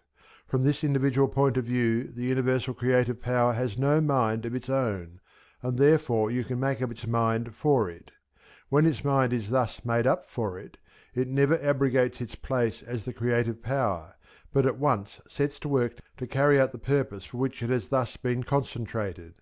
And unless this concentration is dissipated by the same agency, yourself, which first produced it, it will work on by the law of growth to complete manifestation on the outward plane. In dealing with this great impersonal intelligence, we are dealing with the infinite, and we must fully realize infinitude as that which touches all points, and if it does, there should be no difficulty in understanding that this intelligence can draw together the means requisite for its purpose, even from the ends of the world, and therefore, realizing the law according to which the result can be produced, we must resolutely put aside all questioning as to the specific means which will be employed in any case. To question this is to sow that very seed of doubt which it is our first object to eradicate, and our intellectual endeavour should therefore be directed, not to the attempt to foretell the various secondary causes which will eventually combine to produce the desired result, laying down beforehand what particular causes should be necessary, and from what quarter they should come, but we should direct our intellectual endeavour to seeing more clearly the rationale of the general law by which trains of secondary causes are set in motion. Employed in the former way, our intellect becomes the greatest hindrance to our success, for it only helps to increase our doubts, since it is trying to grasp particulars which at the time are entirely outside its circle of vision. But employed in the latter, it affords the most material aid in maintaining that nucleus without which there is no centre from which the principle of growth can assert itself. The intellect can only deduce consequences from facts which it is able to state, and consequently cannot deduce any assurance from facts of whose existence it cannot yet have any knowledge through the medium of the outward senses. But for the same reason it can realize the existence of a law by which the as yet unmanifested circumstances may be brought into manifestation. Thus, used in its right order, the intellect becomes the handmaid of that more interior power within us which manipulates the unseen substance of all things, and which we may call relative first cause. End of chapter 8. Chapter 9. Causes and Conditions. The expression relative first cause has been used in the last section to distinguish the action of the creative principle in the individual mind from universal first cause on the one hand, and from secondary causes on the other. As it exists in us, primary causation is the power to initiate a train of causation directed to an individual purpose. As the power of initiating a fresh sequence of cause and effect, it is first cause, and as referring to an individual purpose, it is relative, and it may therefore be spoken of as relative first cause, or the power of primary causation manifested by the individual. The understanding and use of this power is the whole object of mental science, and it is therefore necessary that the student should clearly see the relation between causes and conditions. A simple illustration will go further for this purpose than any elaborate explanation. If a lighted candle is brought into a room, the room becomes illuminated, and if the candle is taken away, it becomes dark again.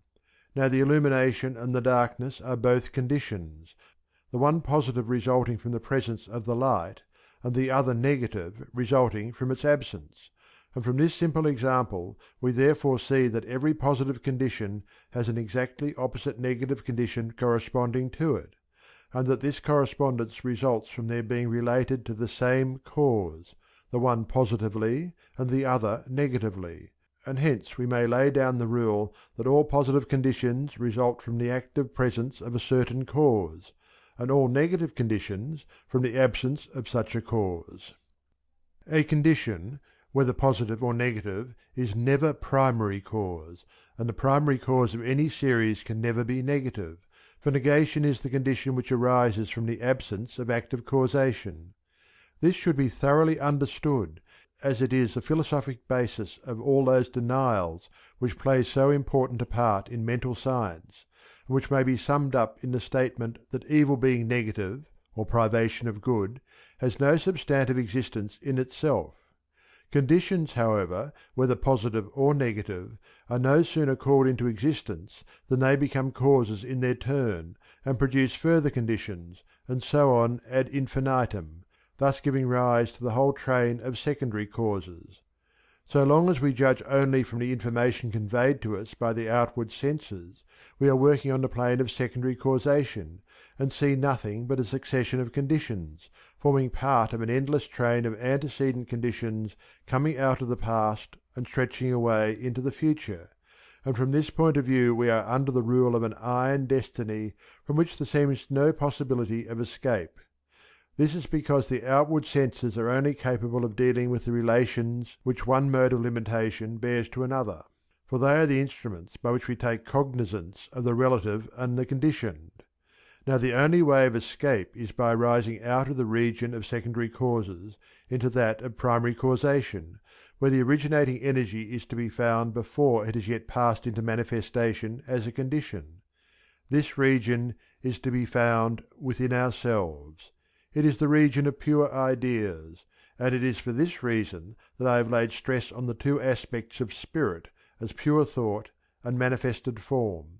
The thought image or ideal pattern of a thing is the first cause relatively to that thing.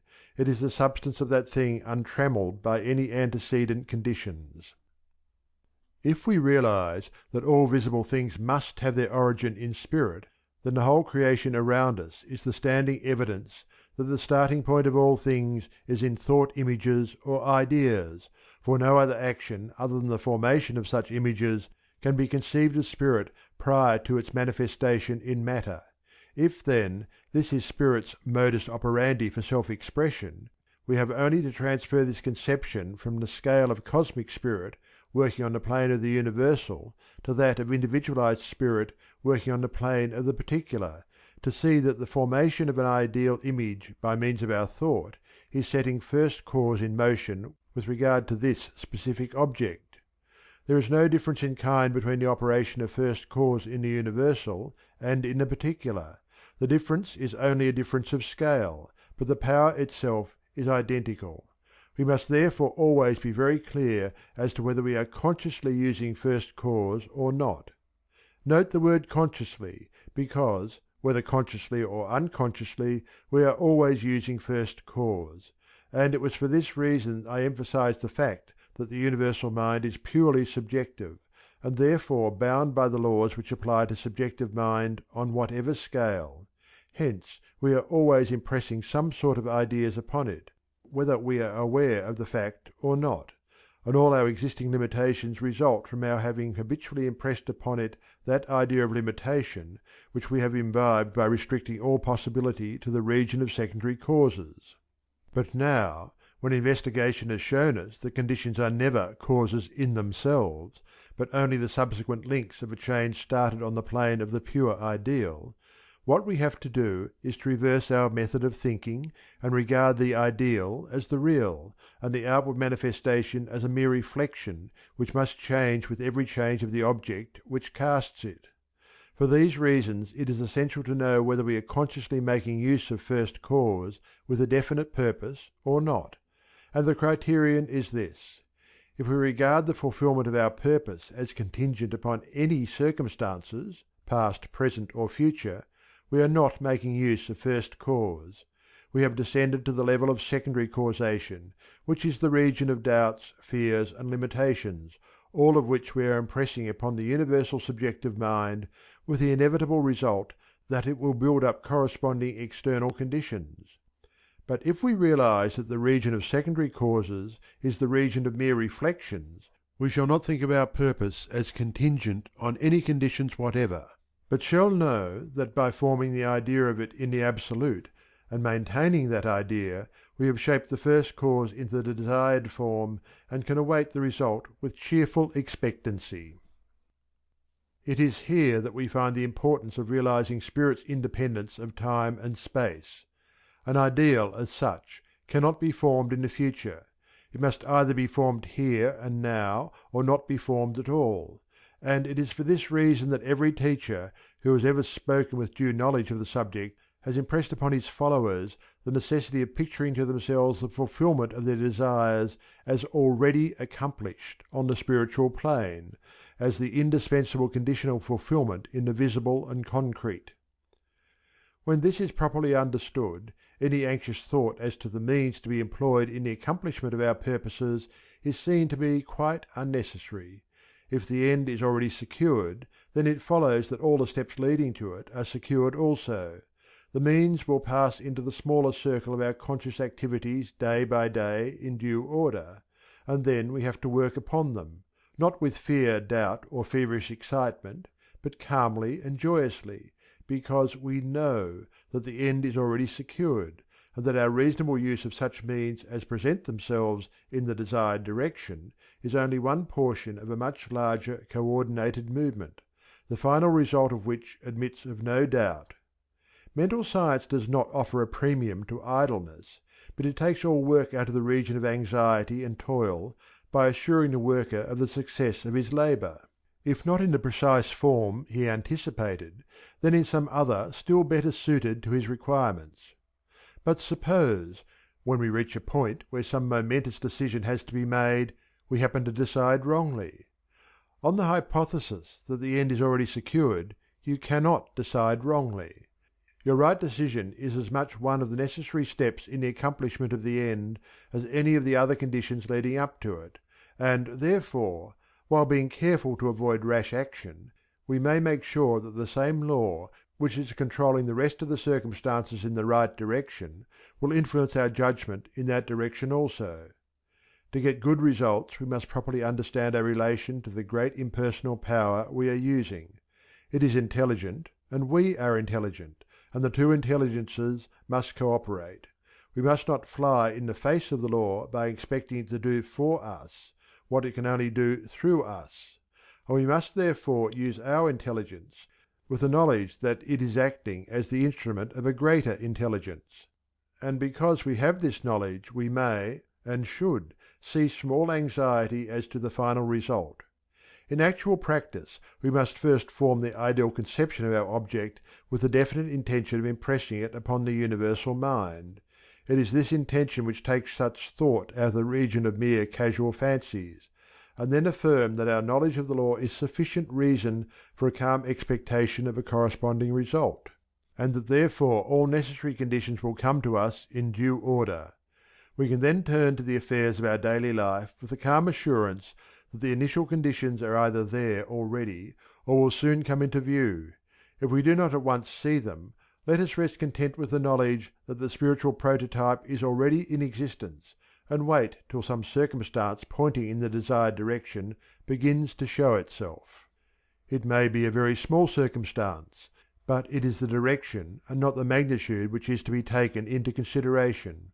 As soon as we see it, we should regard it as the first sprouting of the seed we have sown in the Absolute, and do calmly and without excitement whatever the circumstances may seem to require, and then later on we shall see that this doing will in turn lead to further circumstances in the same direction, until we find ourselves conducted step by step to the accomplishment of our object. In this way the understanding of the great principle of the law of supply will, by repeated experiences, deliver us more and more completely out of the region of anxious thought and toilsome labour, and bring us into a new world where the useful employment of all our powers, whether mental or physical, will only be an unfolding of our individuality upon the lines of its own nature, and therefore a perpetual source of health and happiness, a sufficient inducement, surely, to the careful study of the laws governing the relation between the individual and the universal mind.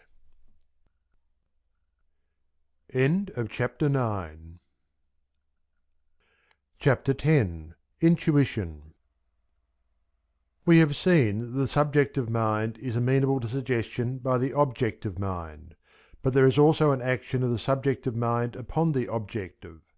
The individual's subjective mind is his own innermost self, and its first care is the maintenance of the individuality, of which it is the foundation, and since it is pure spirit, it has its continual existence in that plane of being where all things subsist in the universal here and the everlasting now, and consequently can inform the lower mind of things removed from its ken either by distance or futurity. As the absence of the conditions of time and space must logically concentrate all things into a present focus, we can assign no limit to the subjective mind's power of perception, and therefore the question arises, why does it not keep the objective mind continually informed on all points?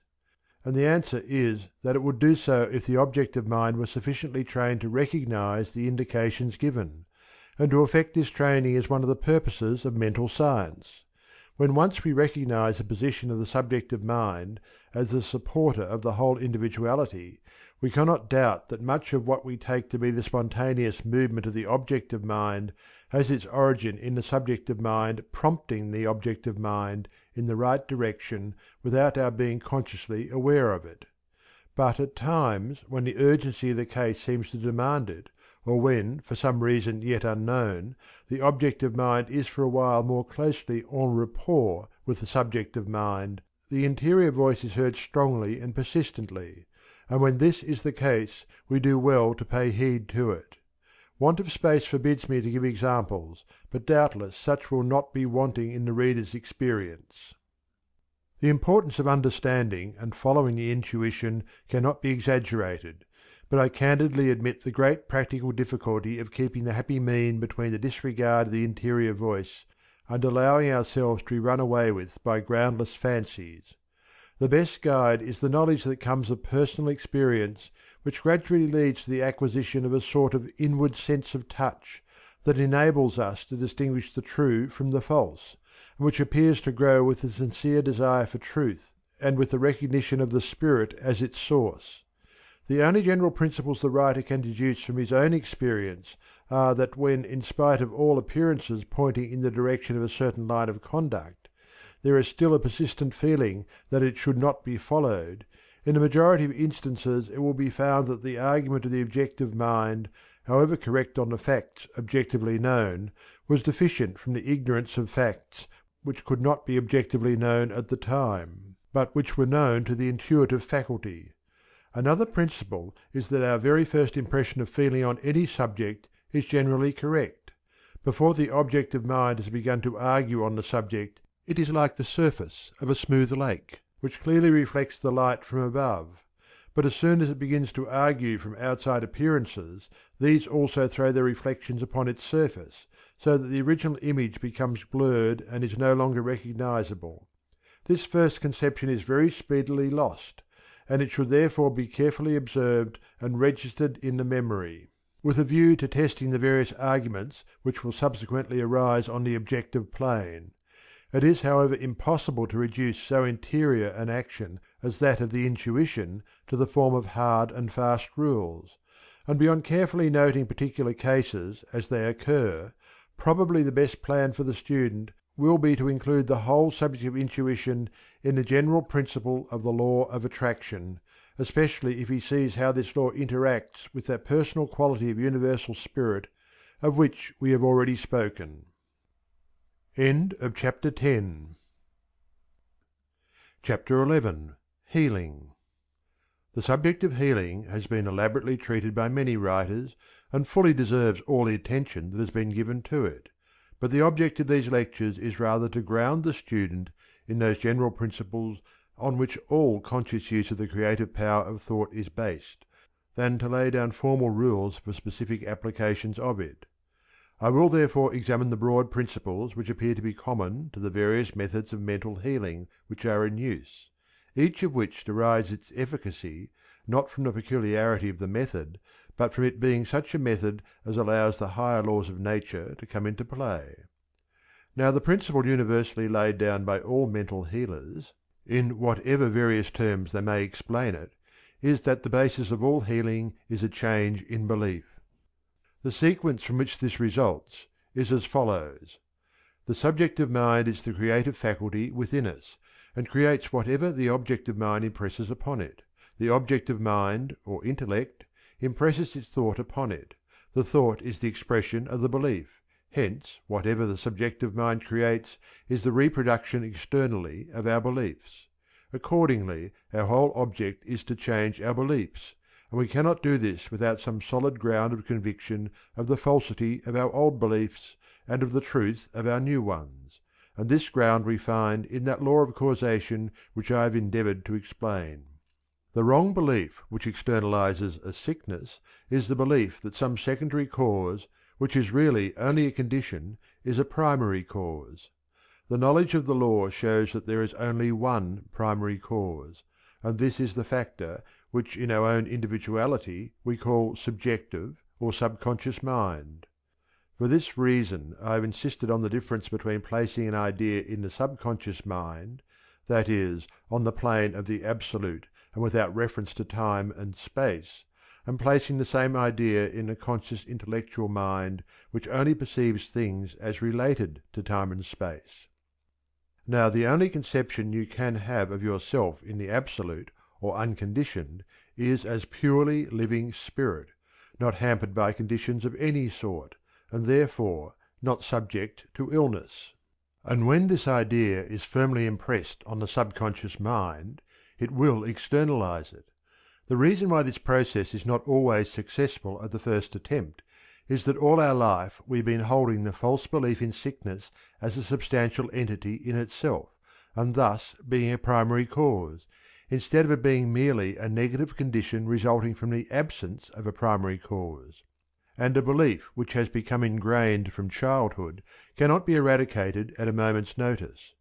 We often find, therefore, that for some time after a treatment there is an improvement in the patient's health, and then the old symptoms return.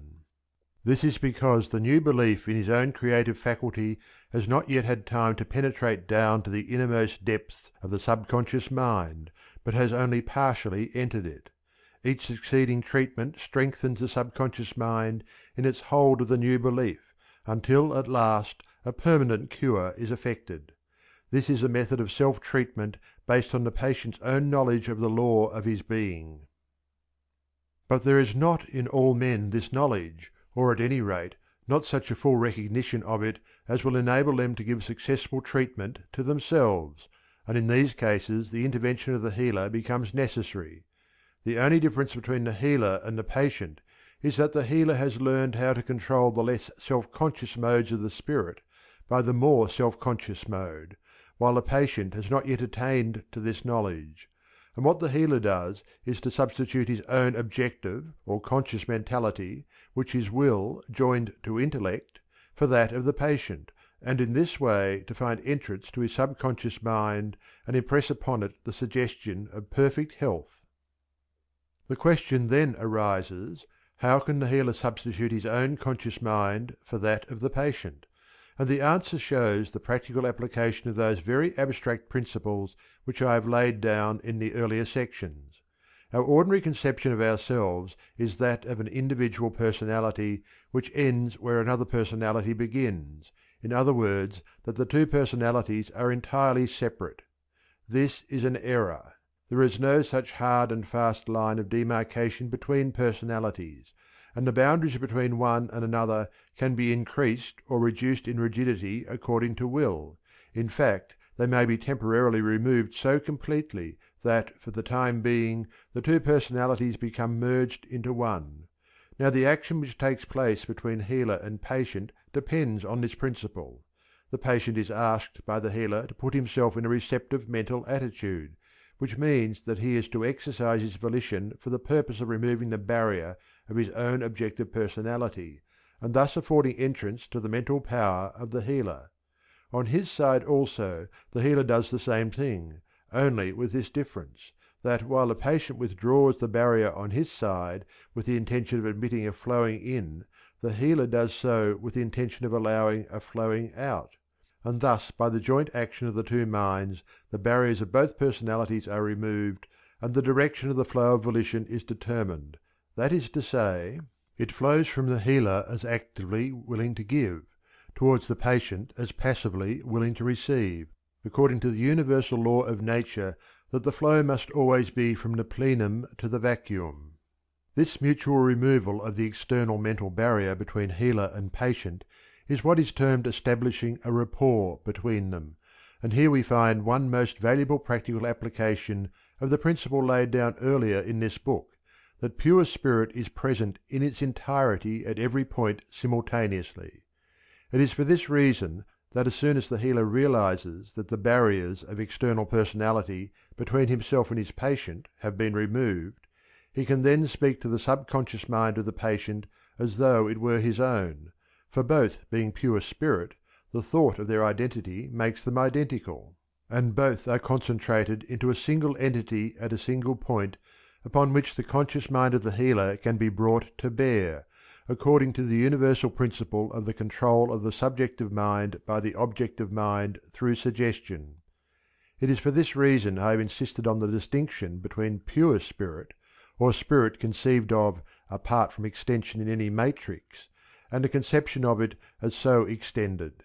If we concentrate our mind upon the diseased condition of the patient, we are thinking of him as a separate personality, and are not fixing our mind upon that conception of him as pure spirit which will afford us effectual entry to his springs of being. We must therefore withdraw our thought from the contemplation of symptoms, and indeed from his corporeal personality altogether, and must think of him as a purely spiritual individuality, and as such entirely free from subjection to any conditions, and consequently as voluntarily externalizing the conditions most expressive of the vitality and intelligence which pure spirit is. Thinking of him thus, we then make mental affirmation that he shall build up outwardly the correspondence of that perfect vitality which he knows himself to be inwardly. And this suggestion being impressed by the healer's conscious thought, while the patient's conscious thought is at the same time impressing the fact that he is receiving the active thought of the healer, the result is that the patient's subconscious mind becomes thoroughly imbued with the recognition of its own life-giving power, and according to the recognized law of subjective mentality proceeds to work out this suggestion into external manifestation, and thus health is substituted for sickness. It must be understood that the purpose of the process here described is to strengthen the subject's individuality, not to dominate it. To use it for domination is inversion, bringing its appropriate penalty to the operator. In this description I have contemplated the case where the patient is consciously cooperating with the healer, and it is in order to obtain this cooperation that the mental healer usually makes a point of instructing the patient in the broad principles of mental science, if he is not already acquainted with them. But this is not always advisable or possible. Sometimes the statement of principles opposed to existing prejudices arouses opposition, and any act of antagonism on the patient's part must tend to intensify the barrier of conscious personality, which it is the healer's first object to remove. In these cases, nothing is so effective as absent treatment.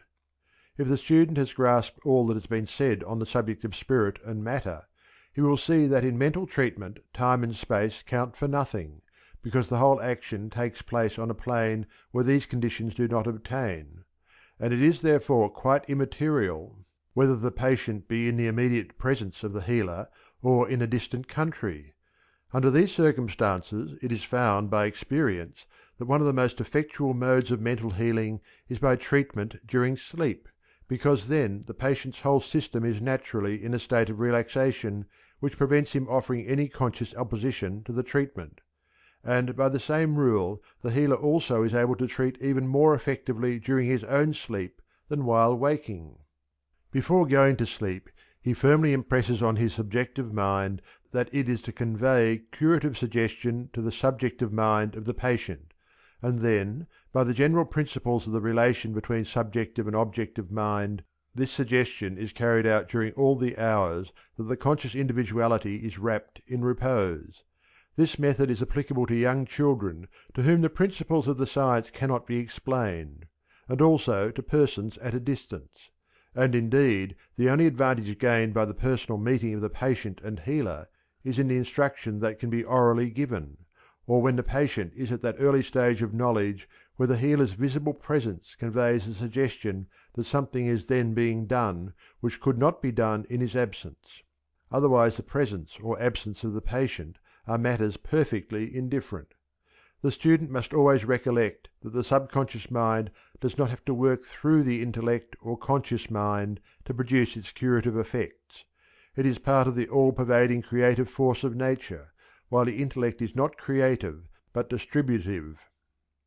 From mental healing it is but a step to telepathy, clairvoyance, and other kindred manifestations of transcendental power which are from time to time exhibited by the subjective entity, and which follow laws as accurate as those which govern what we are accustomed to consider our more normal faculties.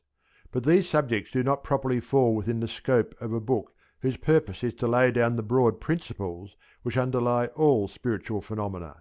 Until these are clearly understood, the student cannot profitably attempt the detailed study of the more interior powers, for to do so without a firm foundation of knowledge and some experience in its practical application would only be to expose himself to unknown dangers, and would be contrary to the scientific principle that the advance into the unknown can only be made from the standpoint of the known. Otherwise we only come into a confused region of guesswork without any clearly defined principles for our guidance. End of chapter 11. Chapter 12. The Will. The will is of such primary importance that the student should be on his guard against any mistake as to the position which it holds in the mental economy. Many writers and teachers insist on will power as though that were the creative faculty. No doubt intense will power can evolve certain external results, but like all other methods of compulsion it lacks the permanency of natural growth. The appearances, forms, and conditions produced by mere intensity of will power will only hang together so long as the compelling force continues. But let it be exhausted or withdrawn, and the elements thus forced into unnatural combination will at once fly back to their proper affinities. The form created by compulsion never had the germ of vitality in itself, and is therefore dissipated as soon as the external energy which supported it is withdrawn. The mistake is in attributing the creative power to the will, or perhaps I should say, in attributing the creative power to ourselves at all. The truth is that man never creates anything. His function is, not to create, but to combine and distribute that which is already in being, and what we call our creations are new combinations of already existing material, whether mental or corporeal. This is amply demonstrated in the physical sciences.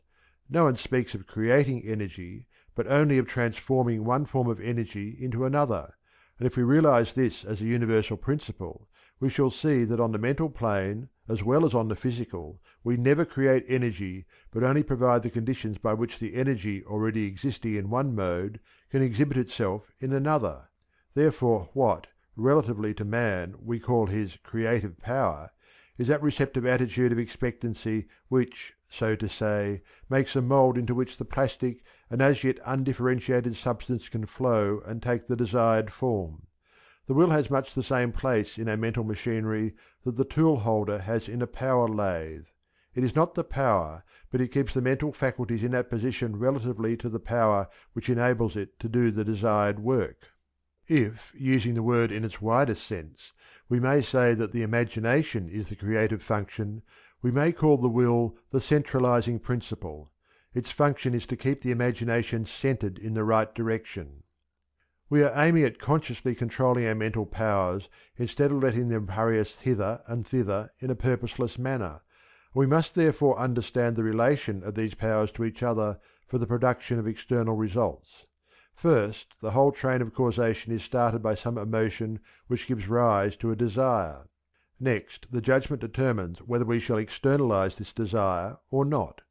Then, the desire having been approved by the judgment, the will comes forward and directs the imagination to form the necessary spiritual prototype, and the imagination thus centered on a particular object creates the spiritual nucleus, which in its turn acts as a center round which the forces of attraction begin to work, and continue to operate until, by the law of growth, the concrete result becomes perceptible to our external senses.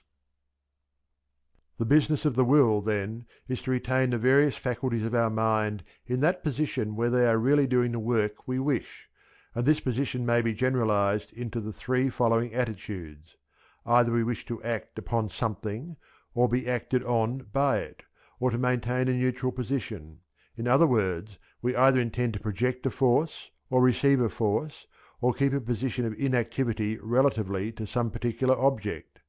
Now the judgment determines which of these three positions we shall take up, the consciously active, the consciously receptive, or the consciously neutral. And then the function of the will is simply to maintain the position we have determined upon. And if we maintain any given mental attitude, we may reckon with all certainty on the law of attraction drawing us to those correspondences which exteriorly symbolize the attitude in question. This is very different from the semi-animal screwing up of the nervous forces which, with some people, stands for will power. It implies no strain on the nervous system, and is consequently not followed by any sense of exhaustion. The will power, when transferred from the region of the lower mentality to the spiritual plane, becomes simply a calm and peaceful determination to retain a certain mental attitude in spite of all temptations to the contrary, knowing that by doing so the desired result will certainly appear. The training of the will and its transference from the lower to the higher plane of our nature are among the first objects of mental science. The man is summed up in his will. Whatever he does by his own will is his own act. Whatever he does without the consent of his will is not his own act, but that of the power by which his will was coerced. But we must recognize that on the mental plane no other individuality can obtain control over our will unless we first allow it to do so. And it is for this reason that all legitimate use of mental science is towards the strengthening of the will, whether in ourselves or others, and bringing it under the control of an enlightened reason. When the will realizes its power to deal with first cause, it is no longer necessary for the operator to state to himself in extenso all the philosophy of its action every time he wishes to use it, but knowing that the trained will is a tremendous spiritual force acting on the plane of first cause, he simply expresses his desire with the intention of operating on that plane, and knows that the desire thus expressed will in due time externalize itself as concrete fact. He now sees that the point which really demands his earnest attention is not whether he possesses the power of externalizing any results he chooses, but of learning to choose wisely what results to produce. For let us not suppose that even the highest powers will take us out of the law of cause and effect. We can never set any cause in motion without calling forth those effects which it already contains in embryo, and which will again become causes in their turn, thus producing a series which must continue to flow on until it is cut short by bringing into operation a cause of an opposite character to the one which originated it. Thus we shall find the field for the exercise of our intelligence continually expanding with the expansion of our powers. For, granted a good intention, we shall always wish to contemplate the results of our action as far as our intelligence will permit. We may not be able to see very far, but there is one safe general principle to be gained from what has already been said about causes and conditions, which is that the whole sequence always partakes of the same character as the initial cause.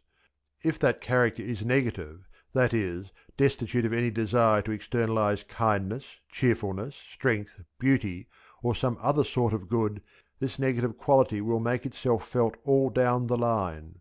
But if the opposite affirmative character is in the original motive, then it will reproduce its kind in forms of love, joy, strength, and beauty with unerring precision. Before setting out, therefore, to produce new conditions by the exercise of our thought power, we should weigh carefully what further results they are likely to lead to, and here again we shall find an ample field for the training of our will, in learning to acquire that self-control which will enable us to postpone an inferior present satisfaction to a greater prospective good. These considerations naturally lead us to the subject of concentration. I have just now pointed out that all duly controlled mental action consists in holding the mind in one of three attitudes. But there is a fourth mental condition, which is that of letting our mental functions run on without our will directing them to any definite purpose. It is on this word purpose that we must fix our whole attention, and instead of dissipating our energies, we must follow an intelligent method of concentration. The word means being gathered up at a centre, and the centre of anything is that point in which all its forces are equally balanced.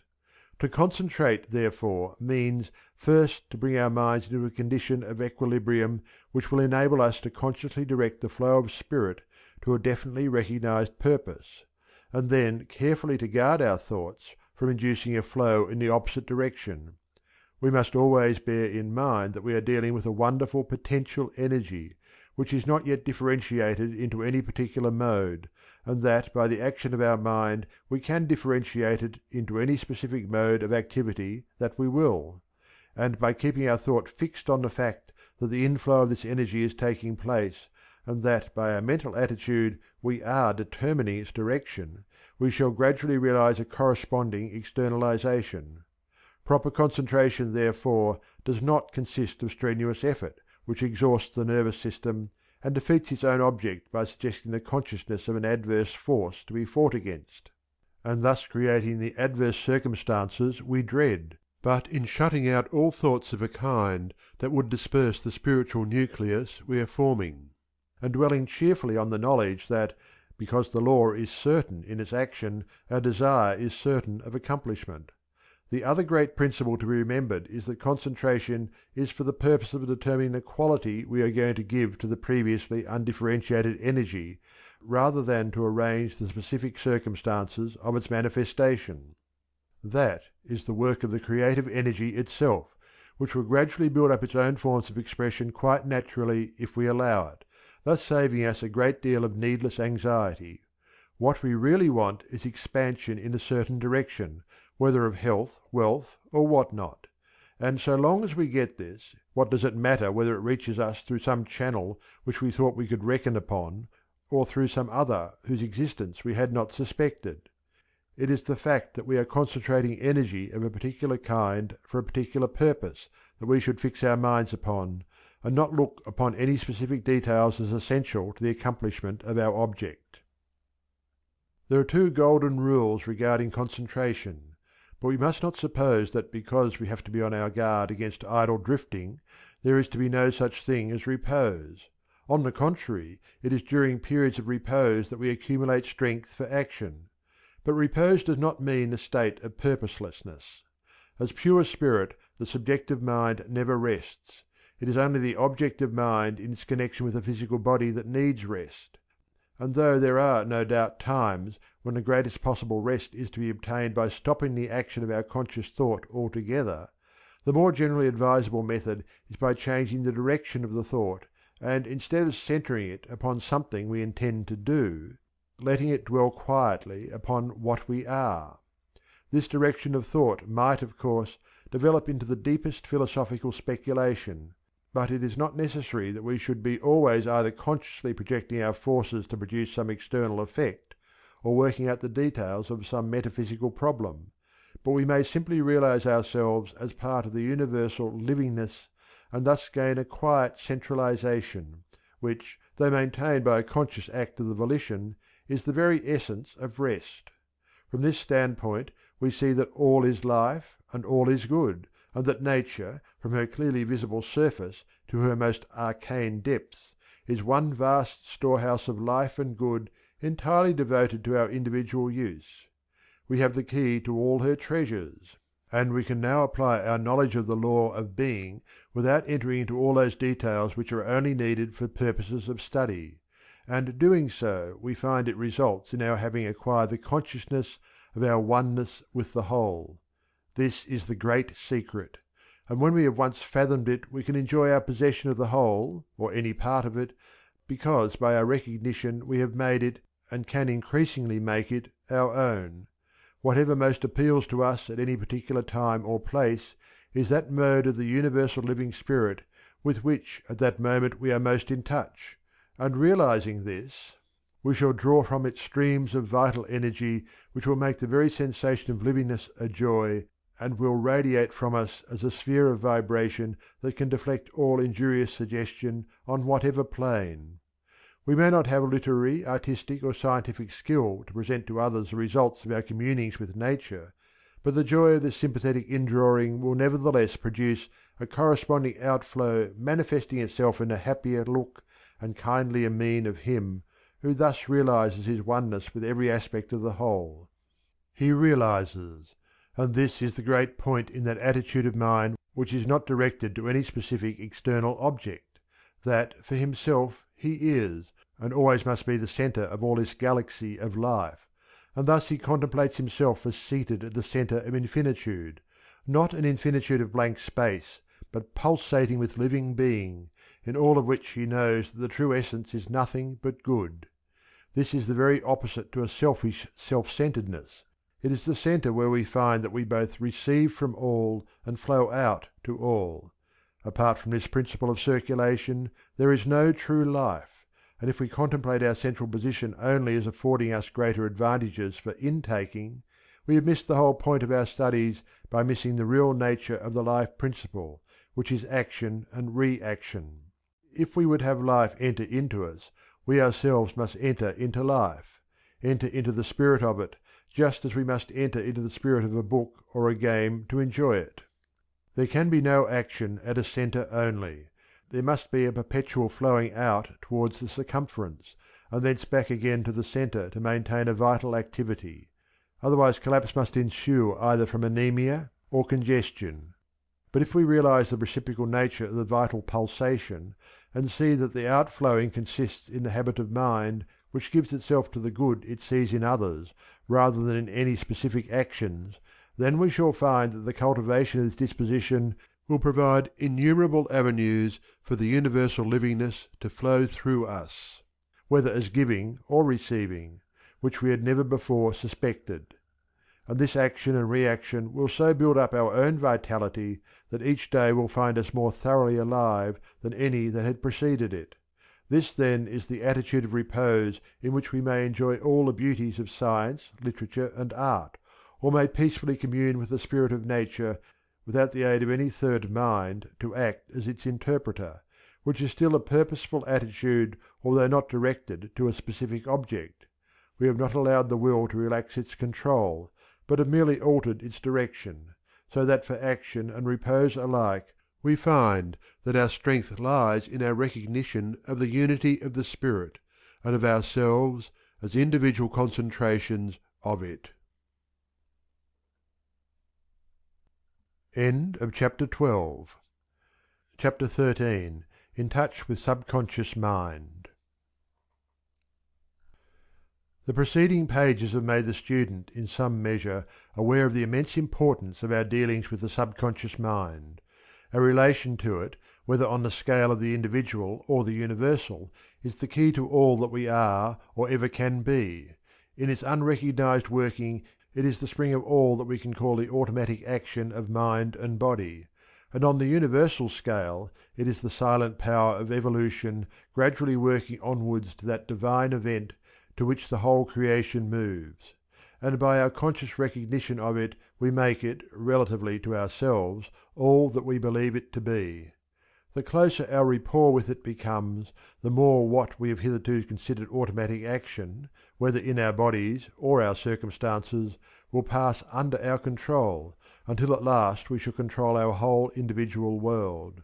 Since then this is the stupendous issue involved, the question how we are to put ourselves practically in touch with the subconscious mind is a very important one. Now the clue which gives us the right direction is to be found in the impersonal quality of the subconscious mind of which I have spoken. Not impersonal as lacking the elements of personality, nor even in the case of individual subjective mind as lacking the sense of individuality, but impersonal in the sense of not recognizing the particular external relations which appear to the objective mind to constitute its personality, and having a realization of itself quite independent of them. If, then, we would come in touch with it we must meet it on its own ground. It can see things only from the deductive standpoint, and therefore it cannot take note of the inductive standpoint from which we construct the idea of our external personality, and accordingly if we would put ourselves in touch with it, we cannot do so by bringing it down to the level of the external and non-essential, but only by rising to its own level on the plane of the interior and essential. How can this be done? Let two well-known writers answer.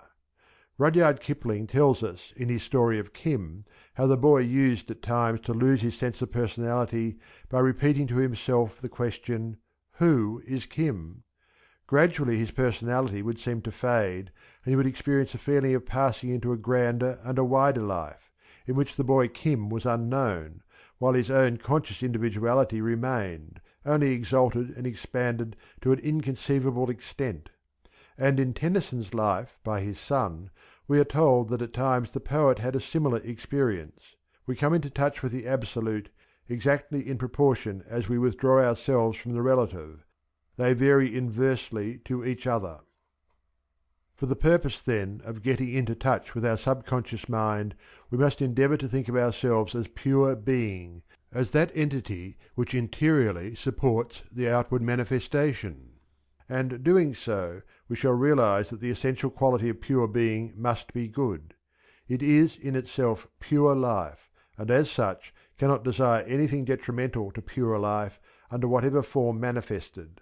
Consequently, the purer our intentions, the more readily we shall place ourselves en rapport with our subjective entity, and a fortiori the same applies to that greater subconscious mind of which our individual subjective mind is a particular manifestation. In actual practice the process consists in first forming a clear conception in the objective mind of the idea we wish to convey to the subjective mind. Then, when this has been firmly grasped, endeavour to lose sight of all other facts connected with the external personality except the one in question, and then mentally address the subjective mind as though it were an independent entity, and impress upon it what you want it to do or to believe. Everyone must formulate his own way of working, but one method which is both simple and effective is to say to the subjective mind, "This is what I want you to do. You will now step into my place and do it, bringing all your powers and intelligence to bear, and considering yourself to be none other than myself." Having done this, return to the realization of your own objective personality, and leave the subjective mind to perform its task in full confidence that, by the law of its nature, it will do so if not hindered by a repetition of contrary messages from the objective mind. This is not a mere fancy, but a truth daily proved by the experience of increasing numbers. The facts have not been fabricated to fit the theory, but the theory has been built up by careful observation of the facts, and since it has been shown both by theory and practice that such is the law of the relation between subjective and objective mind, we find ourselves face to face with a very momentous question: is there any reason why the laws which hold good of the individual subjective mind should not hold good of the universal mind also? And the answer is that there is not. As has already been shown, the universal mind must, by its very universality, be purely subjective, and what is the law of a part must also be the law of the whole.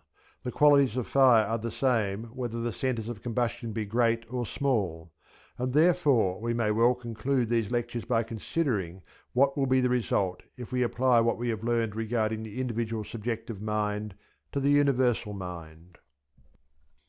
We have learned that the three great facts regarding subjective mind are its creative power, its amenableness to suggestion, and its inability to work by any other than the deductive method. This last is an exceedingly important point, for it implies that the action of the subjective mind is in no way limited by precedent. The inductive method works on principles inferred from an already existing pattern, and therefore at the best only produces the old thing in a new shape. But the deductive method works according to the essence or spirit of the principle, and does not depend on any previous concrete manifestation for its apprehension of it. And this latter method of working must necessarily be that of the all-originating mind.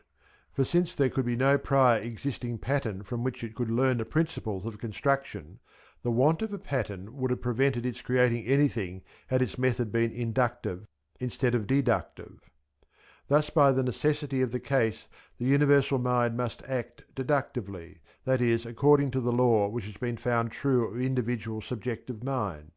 It is thus not bound by any precedent, which means that its creative power is absolutely unlimited, and since it is essentially subjective mind and not objective mind, it is entirely amenable to suggestion.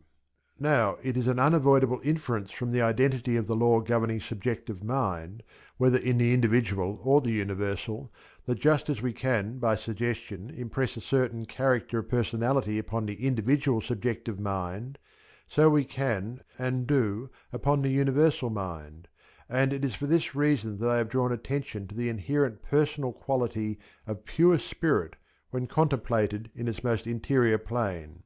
It becomes therefore the most important of all considerations with what character we invest the universal mind, for since our relation to it is purely subjective, it will infallibly bear to us exactly that character which we impress upon it. In other words, it will be to us exactly what we believe it to be. This is simply a logical inference from the fact that as subjective mind our primary relation to it can only be on the subjective plane, and indirectly our objective relations must also spring from the same source. This is the meaning of that remarkable passage twice repeated in the Bible: with the pure thou wilt show thyself pure, and with the froward thou wilt show thyself froward. Psalms 18 verse 26 and 2nd Book of Samuel chapter 22 verse 27.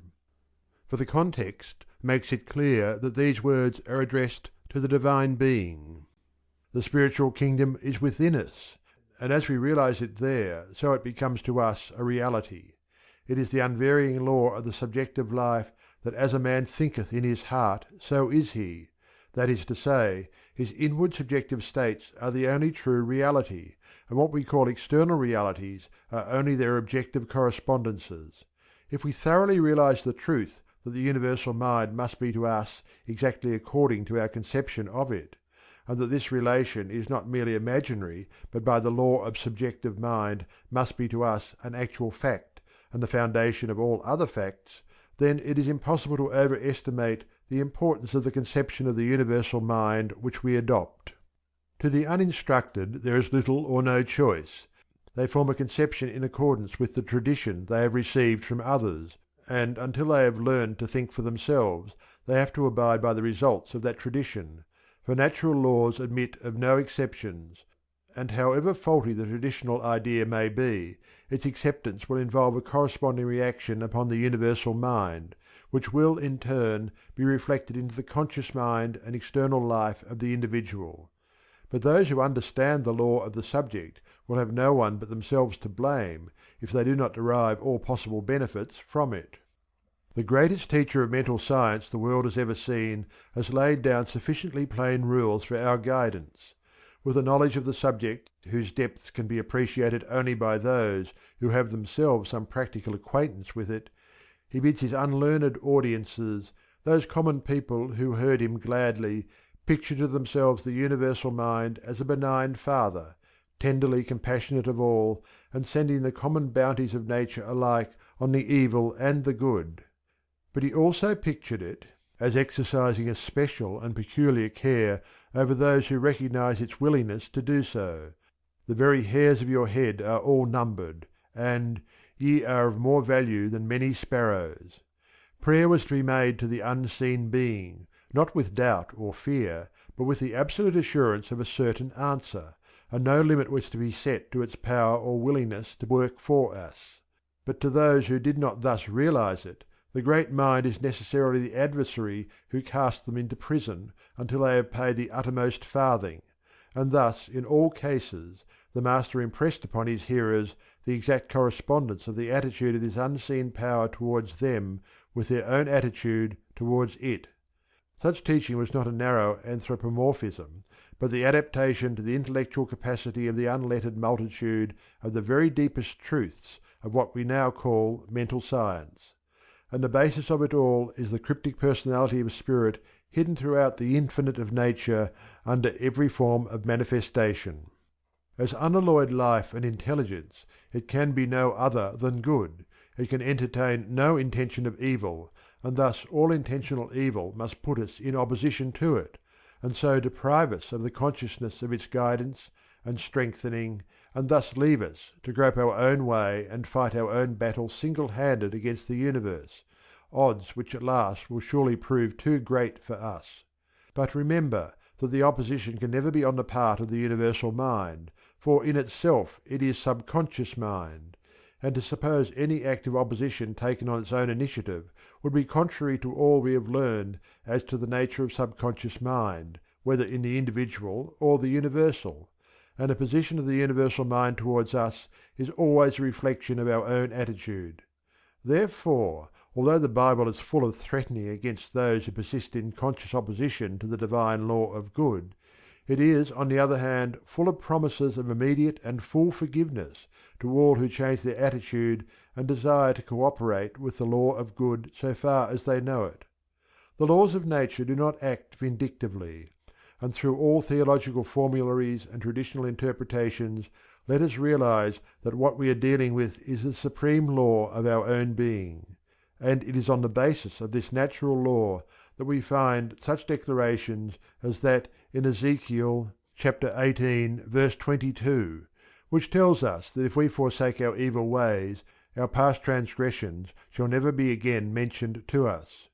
We are dealing with the great principles of our subjective being, and our misuse of them in the past can never make them change their inherent law of action. If our method of using them in the past has brought us sorrow, fear, and trouble, we have only to fall back on the law that if we reverse the cause, the effects will be reversed also, so that what we have to do is simply to reverse our mental attitude and then endeavour to act up to the new one. The sincere endeavour to act up to our new mental attitude is essential, for we cannot really think in one way and act in another. But our repeated failures to fully act as we would wish must not discourage us. It is the sincere intention that is the essential thing, and this will, in time, release us from the bondage of habits which at present seem almost insuperable. The initial step, then, consists in determining to picture the universal mind as the ideal of all we could wish it to be both to ourselves and to others, together with the endeavour to reproduce this ideal, however imperfectly, in our own life. And this step having been taken, we can then cheerfully look upon it as our ever-present friend, providing all good, guarding from all danger, and guiding us with all counsel. Gradually, as the habit of thus regarding the universal mind grows upon us, we shall find that in accordance with the laws we have been considering, it will become more and more personal to us, and in response to our desire its inherent intelligence will make itself more and more clearly perceptible within, as a power of perceiving truth far beyond any statement of it that we could formulate by merely intellectual investigation. Similarly, if we think of it as a great power devoted to supplying all our needs, we shall impress this character also upon it, and by the law of subjective mind it will proceed to enact the part of that special providence which we have credited it with being. And if, beyond the general care of our concerns, we would draw to ourselves some particular benefit, the same rule holds good of impressing our desire upon the universal subjective mind. And if we realize that above and beyond all this we want something still greater and more enduring, the building up of character and unfolding of our powers so that we may expand into fuller and yet fuller measures of joyous and joy-giving life, still the same rule holds good: convey to the universal mind the suggestion of the desire, and by the law of relation between subjective and objective mind this too will be fulfilled. And thus the deepest problems of philosophy bring us back to the old statement of the law: ask, and ye shall receive; seek, and ye shall find; knock, and it shall be opened unto you. This is the summing up of the natural law of the relation between us and the divine mind. It is thus no vain boast that mental science can enable us to make our lives what we will.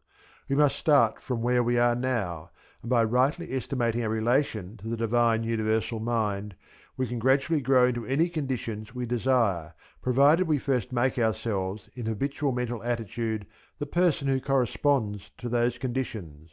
For we can never get over the law of correspondence, and the externalization will always be in accord with the internal principle that gives rise to it. And to this law there is no limit. What it can do for us today, it can do tomorrow, and through all the procession of tomorrows that loses itself in the dim vistas of eternity. Belief in limitation is the one and only thing that causes limitation, because we thus impress limitation upon a creative principle. And in proportion as we lay that belief aside, our boundaries will expand, and increasing life and more abundant blessing will be ours. But we must not ignore our responsibilities. Trained thought is far more powerful than untrained, and therefore the more deeply we penetrate into mental science, the more carefully we must guard against all thoughts and words expressive of even the most modified form of ill will. Gossip, tale-bearing, sneering laughter are not in accord with the principles of mental science, and similarly even our smallest thoughts of good carry with them a seed of good which will assuredly bear fruit in due time.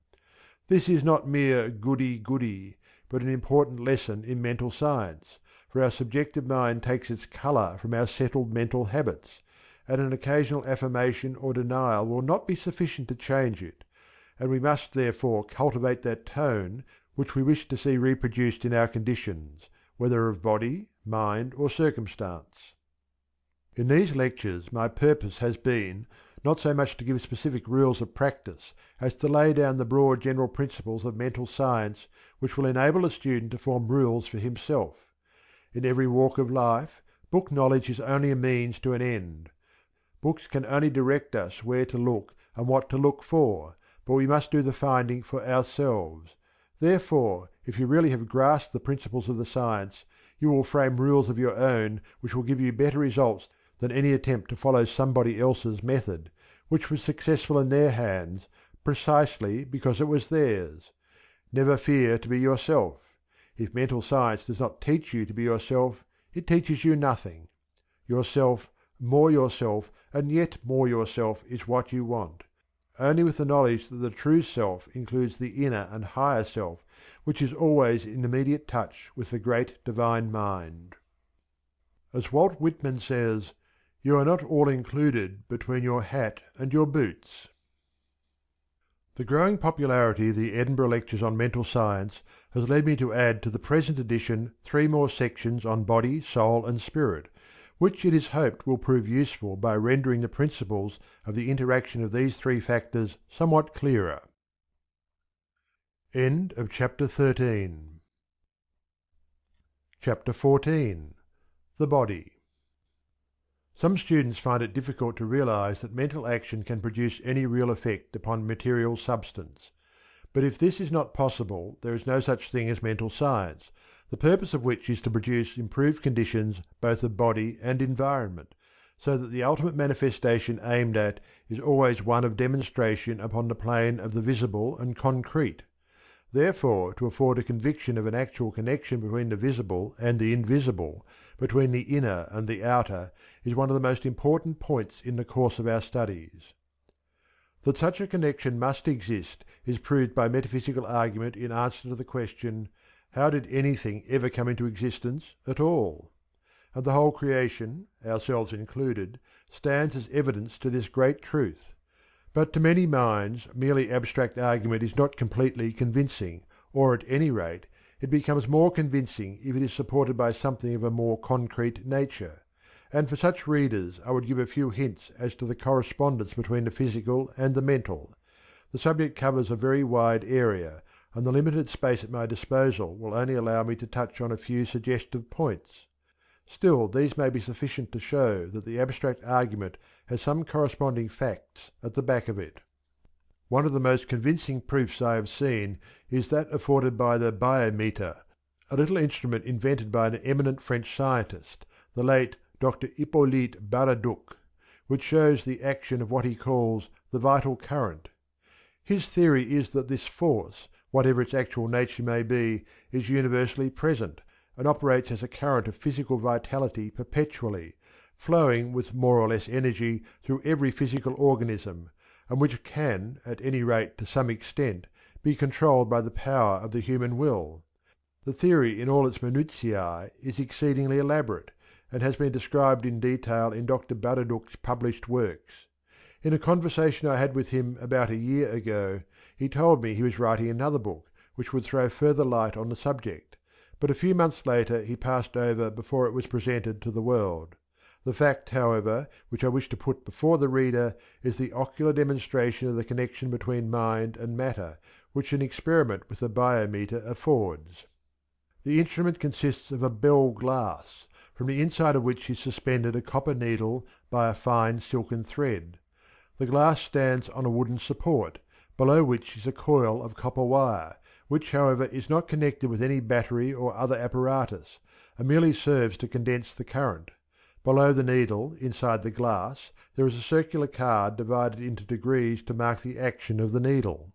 Two of these instruments are placed side by side, but in no way connected, and the experimenter then holds out the fingers of both hands to within about an inch of the glasses. According to the theory, the current enters at the left hand, circulates through the body, and passes out at the right hand, that is to say, there is an indrawing at the left and a giving out at the right, thus agreeing with Reichenbach's experiments on the polarity of the human body.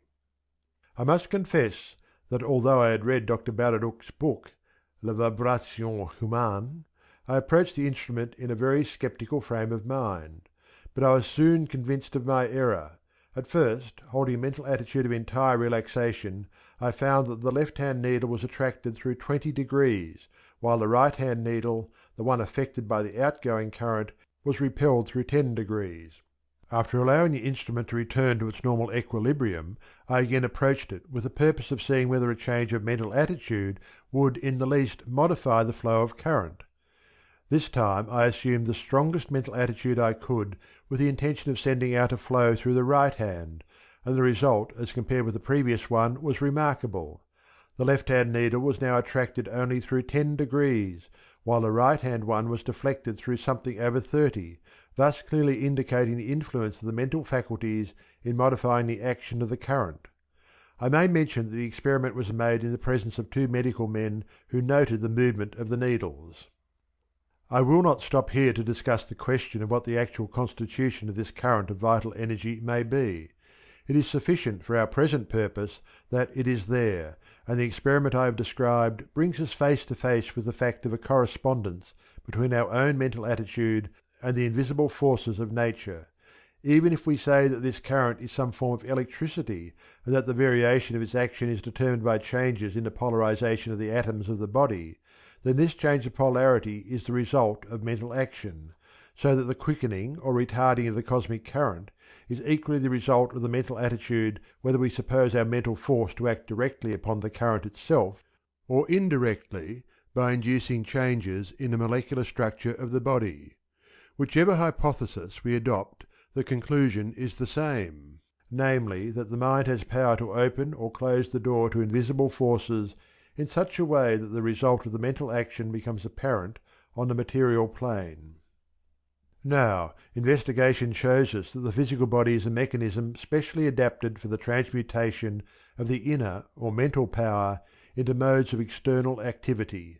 We know from medical science that the whole body is traversed by a network of nerves which serve as the channels of communication between the indwelling spiritual ego, which we call mind, and the functions of the external organism. This nervous system is dual. One system, known as the sympathetic, is the channel for all those activities which are not consciously directed by our volition, such as the operation of the digestive organs, the repair of the daily wear and tear of the tissues, and the like. The other system, known as the voluntary or cerebrospinal system, is the channel through which we receive conscious perception from the physical senses and exercise control over the movements of the body. This system has its centre in the brain, while the other has its centre in the ganglionic mass at the back of the stomach known as the solar plexus, and sometimes spoken of as the abdominal brain. The cerebrospinal system is the channel of our volitional or conscious mental action, and the sympathetic system is the channel of that mental action which unconsciously supports the vital functions of the body. Thus the cerebrospinal system is the organ of conscious mind, and the sympathetic is that of subconscious mind. But the interaction of conscious and subconscious mind requires a similar interaction between the corresponding systems of nerves, and one conspicuous connection by which this is provided is the vagus nerve. This nerve passes out of the cerebral region as a portion of the voluntary system, and through it we control the vocal organs. Then it passes onward to the thorax, sending out branches to the heart and lungs, and finally, passing through the diaphragm, it loses the outer coating which distinguishes the nerves of the voluntary system and becomes identified with those of the sympathetic system, so forming a connecting link between the two and making the man physically a single entity. Similarly, different areas of the brain indicate their connection with the objective and subjective activities of the mind respectively. And speaking in a general way, we may assign the frontal portion of the brain to the former and the posterior portion to the latter, while the intermediate portion partakes of the character of both. The intuitional faculty has its correspondence in this upper area of the brain situated between the frontal and posterior portions, and physiologically speaking, it is here that intuitive ideas find entrance. These, at first, are more or less unformed and generalized in character, but are nevertheless perceived by the conscious mind, otherwise we should not be aware of them at all. Then the effort of nature is to bring these ideas into more definite and usable shape, so the conscious mind lays hold of them and induces a corresponding vibratory current in the voluntary system of nerves, and this in turn induces a similar current in the involuntary system, thus handing the idea over to the subjective mind. The vibratory current, which had first descended from the apex of the brain to the frontal brain, and thus through the voluntary system to the solar plexus, is now reversed, and ascends from the solar plexus through the sympathetic system to the posterior brain, this return current indicating the action of the subjective mind. If we were to remove the surface portion of the apex of the brain, we should find immediately below it the shining belt of brain substance called the corpus callosum. This is the point of union between the subjective and objective, and as the current returns from the solar plexus to this point, it is restored to the objective portion of the brain in a fresh form which it has acquired by the silent alchemy of the subjective mind. Thus the conception, which was at first only vaguely recognized, is restored to the objective mind in a definite and workable form, and then the objective mind, acting through the frontal brain, the area of comparison and analysis, proceeds to work upon a clearly perceived idea and to bring out the potentialities that are latent in it. It must, of course, be borne in mind that I am here speaking of the mental ego in that mode of its existence with which we are most familiar, that is, as clothed in flesh, though there may be much to say as to other modes of its activity. But for our daily life we have to consider ourselves as we are in that aspect of life, and from this point of view the physiological correspondence of the body to the action of the mind is an important item, and therefore, although we must always remember that the origin of ideas is purely mental, we must not forget that on the physical plane every mental action implies a corresponding molecular action in the brain and in the twofold nervous system. If, as the old Elizabethan poet says, the soul is form and doth the body make, then it is clear that the physical organism must be a mechanical arrangement as specifically adapted for the use of the soul's powers as the steam engine is for the power of steam, and it is the recognition of this reciprocity between the two that is the basis of all spiritual or mental healing, and therefore the study of this mechanical adaptation is an important branch of mental science.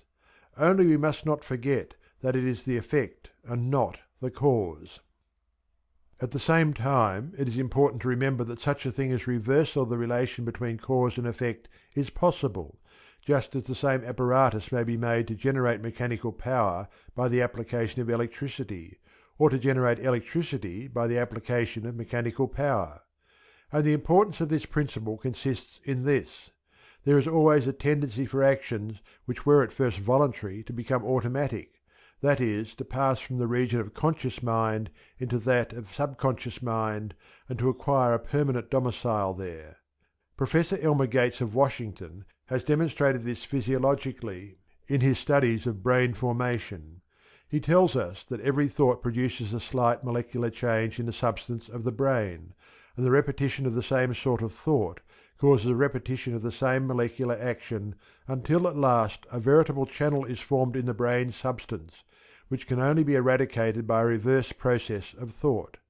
In this way grooves of thought are very literal things, and when once established the vibrations of the cosmic currents flow automatically through them, and thus react upon the mind by a process the reverse of that by which our voluntary and intentional indrawing from the invisible is effected.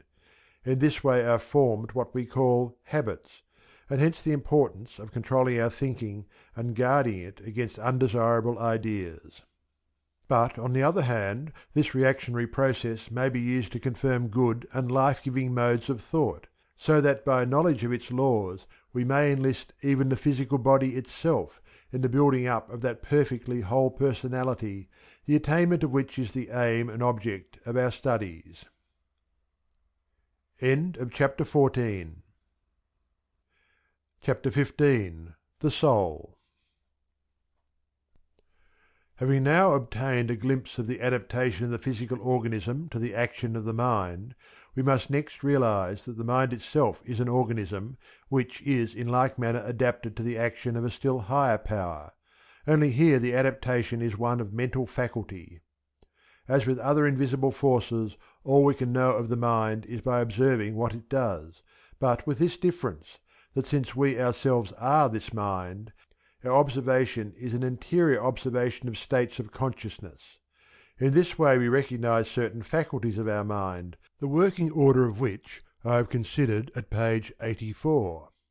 But the point to which I would now draw attention is that these faculties always work under the influence of something which stimulates them, and this stimulus may come either from without, through the external senses, or from within, by the consciousness of something not perceptible on the physical plane. Now the recognition of these interior sources of stimulus to our mental faculties is an important branch of mental science, because the mental action thus set up works just as accurately through the physical correspondences as those which start from the recognition of external facts, and therefore the control and right direction of these inner perceptions is a matter of the first moment. The faculties most immediately concerned are the intuition and the imagination, but it is at first difficult to see how the intuition, which is entirely spontaneous, can be brought under the control of the will. Of course the spontaneousness of the intuition cannot in any way be interfered with, for if it ceased to act spontaneously, it would cease to be the intuition. Its province is, as it were, to capture ideas from the infinite and present them to the mind to be dealt with at its discretion. In our mental constitution the intuition is the point of origination, and therefore for it to cease to act spontaneously would be for it to cease to act at all. But the experience of a long succession of observers shows that the intuition can be trained so as to acquire increased sensitiveness in some particular direction, and the choice of the general direction is determined by the will of the individual. It will be found that the intuition works most readily in respect to those subjects which most habitually occupy our thought, and according to the physiological correspondences which we have been considering, this might be accounted for on the physical plane by the formation of brain channels specially adapted for the induction in a molecular system of vibrations corresponding to the particular class of ideas in question. But of course we must remember that the ideas themselves are not caused by the molecular changes, but on the contrary are the cause of them, and it is in this translation of thought action into physical action that we are brought face to face with the eternal mystery of the descent of spirit into matter, and that though we may trace matter through successive degrees of refinement till it becomes what, in comparison with those denser modes that are most familiar, we might call a spiritual substance, yet at the end of it is not the intelligent thinking principle itself. The criterion is in the word vibrations. However delicately etheric the substance, its movement commences by the vibration of its particles, and a vibration is a wave having a certain length, amplitude, and periodicity, that is to say, something that can exist only in terms of space and time. And as soon as we are dealing with anything capable of the conception of measurement, we may be quite certain that we are not dealing with spirit, but only with one of its vehicles. Therefore, although we may push our analysis of matter further and ever further back, and on this line there is a great deal of knowledge to be gained, we shall find that the point at which spiritual power or thought force is translated into etheric or atomic vibration will always elude us. Therefore we must not attribute the origination of ideas to molecular displacement in the brain, though by the reaction of the physical upon the mental which I have spoken of above, the formation of thought channels in the grey matter of the brain may tend to facilitate the reception of certain ideas. Some people are actually conscious of the action of the upper portion of the brain during the influx of an intuition, the sensation being that of a sort of expansion in that brain area, which might be compared to the opening of a valve or door. But all attempts to induce the inflow of intuitive ideas, by the physiological expedient of trying to open this valve by the exercise of the will, should be discouraged, as likely to prove injurious to the brain.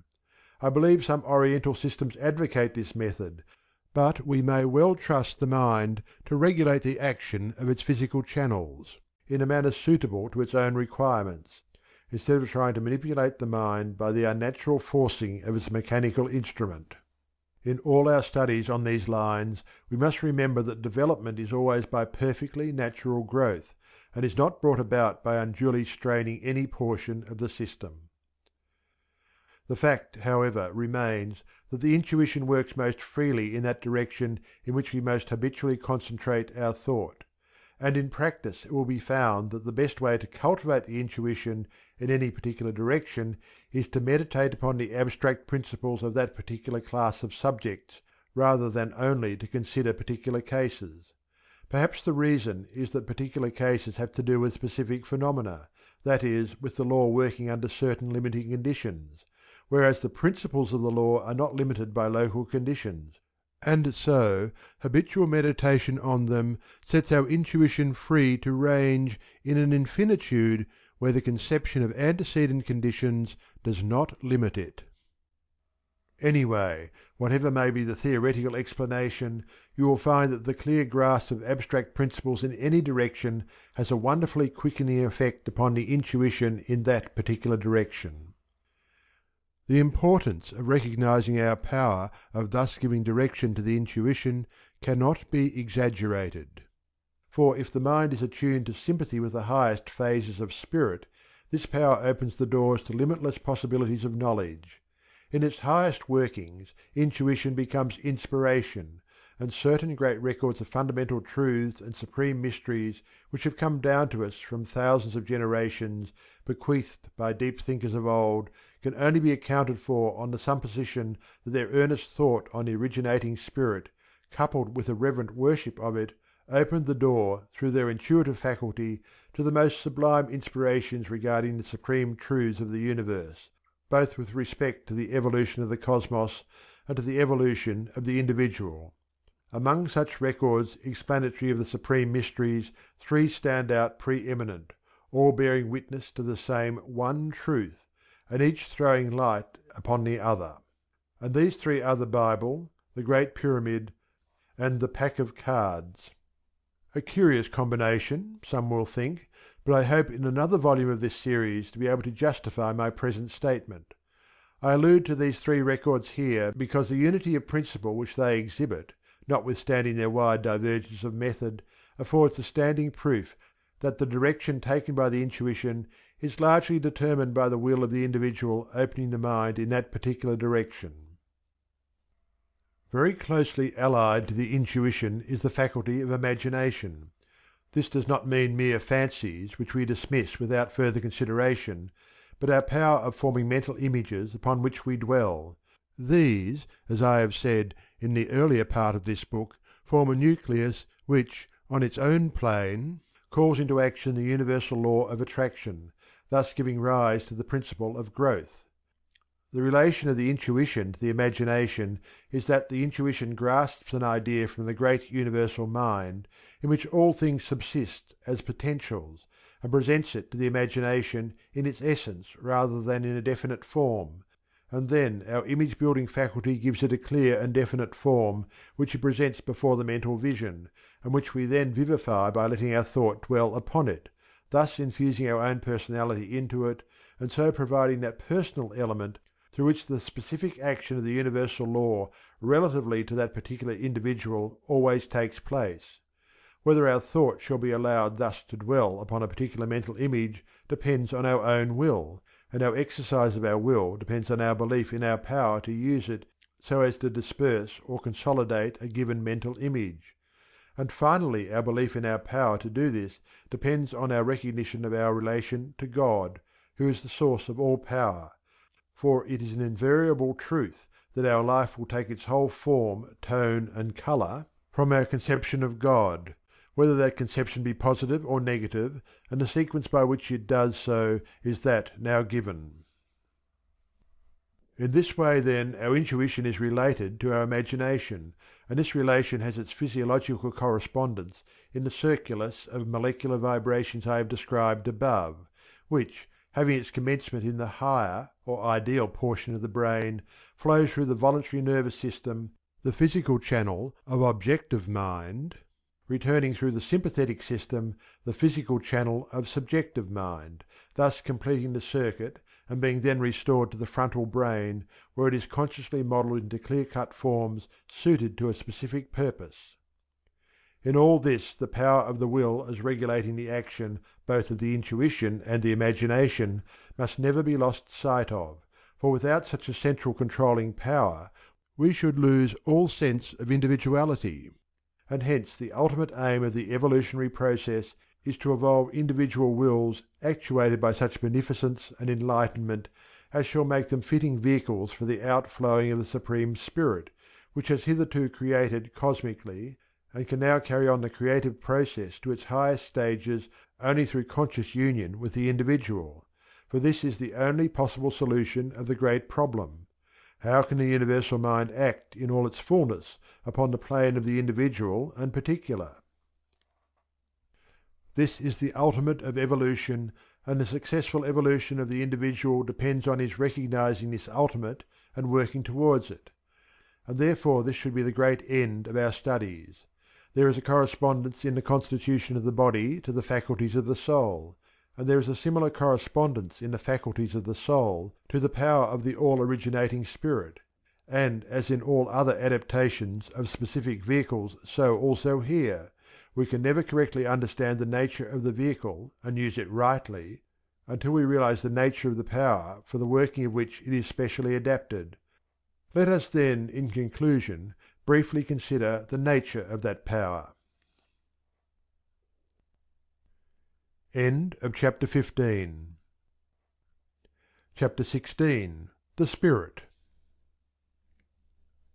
What must the Supreme All-Originating Spirit be in itself? That is the question before us. Let us start with one fact regarding it about which we cannot have any possible doubt. It is creative. If it were not creative, nothing could come into existence. Therefore we know that its purpose, or law of tendency, must be to bring individual lives into existence and to surround them with a suitable environment. Now a power which has this for its inherent nature must be a kindly power. The spirit of life seeking expression in individual lives can have no other intention towards them than that they might have life, and that they might have it more abundantly. To suppose the opposite would be a contradiction in terms. It would be to suppose the eternal principle of life acting against itself, expressing itself as the reverse of what it is, in which case it would not be expressing itself, but expressing its opposite, so that it is impossible to conceive of the spirit of life acting otherwise than to the increase of life. This is as yet only imperfectly apparent by reason of our imperfect apprehension of the position, and our consequent want of conscious unity with the one eternal life. As our consciousness of unity becomes more perfect, so will the life-givingness of the Spirit become more apparent. But in the realm of principles the purely affirmative and life-giving nature of the all-originating Spirit is an unavoidable conclusion. Now by what name can we call such an inherent desire to add to the fullness of any individual life, that is, to make it stronger, brighter, and happier? If this is not love, then I do not know what else it is, and so we are philosophically led to the conclusion that love is the prime moving power of the creating Spirit. But expression is impossible without form. What form, then, should love give to the vehicles of its expression? By the hypothesis of the case, it could not find self-expression in forms that were hateful or repugnant to it. Therefore the only logical correlative of love is beauty. Beauty is not yet universally manifested for the same reason that life is not, namely, lack of recognition of its principle. But that the principle of beauty is inherent in the eternal mind is demonstrated by all that is beautiful in the world in which we live. These considerations show us that the inherent nature of the Spirit must consist in the eternal interaction of love and beauty as the active and passive polarity of being. Then this is the power for the working of which our soul faculties are specially adapted. And when this purpose of the adaptation is recognized, we begin to get some insight into the way in which our intuition, imagination, and will should be exercised. By training our thought to habitually dwell upon this dual unity of the originating forces of love and beauty, the intuition is rendered more and more sensitive to ideas emanating from this supreme source, and the imagining faculty is trained in the formation of images corresponding to such ideas, while on the physical side the molecular structure of the brain and body becomes more and more perfectly adjusted to the generating of vibratory currents tending to the outward manifestation of the originating principle. Thus the whole man is brought into unison with himself and with the supreme source of life, so that, in the words of St. Paul, he is being day by day renewed after the image of him that created him. Our more immediately personal recognition of the all-originating love and beauty will thus flow out as peace of mind, health of body, discretion in the management of our affairs, and power in the carrying out of our undertakings. And as we advance to a wider conception of the working of the spirit of love and beauty in its infinite possibilities, so our intuition will find a wider scope, and our field of activity will expand along with it. In a word, we shall discover that our individuality is growing, and that we are becoming more truly ourselves than we ever were before. The question of the specific lines on which the individual may be most perfectly trained into such recognition of his true relation to the all-embracing spirit of life is therefore of supreme importance, but it is also of such magnitude that even to briefly sketch its broad outlines would require a volume to itself, and I will therefore not attempt to enter upon it here, my present purpose being only to offer some hints of the principles underlying that wonderful threefold unity of body, soul, and spirit, which we all know ourselves to be. We are as yet only at the commencement of the path which leads to the realization of this unity in the full development of all its powers, but others have trodden the way before us, from whose experiences we may learn, and not least among these was the illustrious founder of the most Christian fraternity of the Rosicrucians. This master mind, setting out in his youth with the intention of going to Jerusalem, changed the order of his journey and first sojourned for 3 years in the symbolical city of Damcar, in the mystical country of Arabia, then for about a year in the mystical country of Egypt, and then for 2 years in the mystical country of Fez. Then, having during these 6 years learned all that was to be acquired in those countries, he returned to his native land of Germany, where, on the basis of the knowledge he had thus gained, he founded the fraternity R.C., for whose instruction he wrote the mystical books M and T. Then, when he realized that his work in its present stage was accomplished, he of his own free will laid aside the physical body, not, it is recorded, by decay, or disease, or ordinary death, but by the express direction of the Spirit of Life, summing up all his knowledge in the words, Jesus mihi omnia. And now his followers await the coming of the artist Elias, who shall bring the magnum opus to its completion. Let him that readeth understand. End of chapter 16. End of the Edinburgh Lectures on Mental Science by Thomas Troward. Thanks for listening to the end of this audiobook. We hope you enjoyed it. If you did, please show us by clicking the thumbs up and consider subscribing to the New Age movement. If you have any comments or suggestions, post a comment down below. We would love to hear from you. What part of the book did you find most interesting? The New Age movement wishes you a wonderful day wherever you are.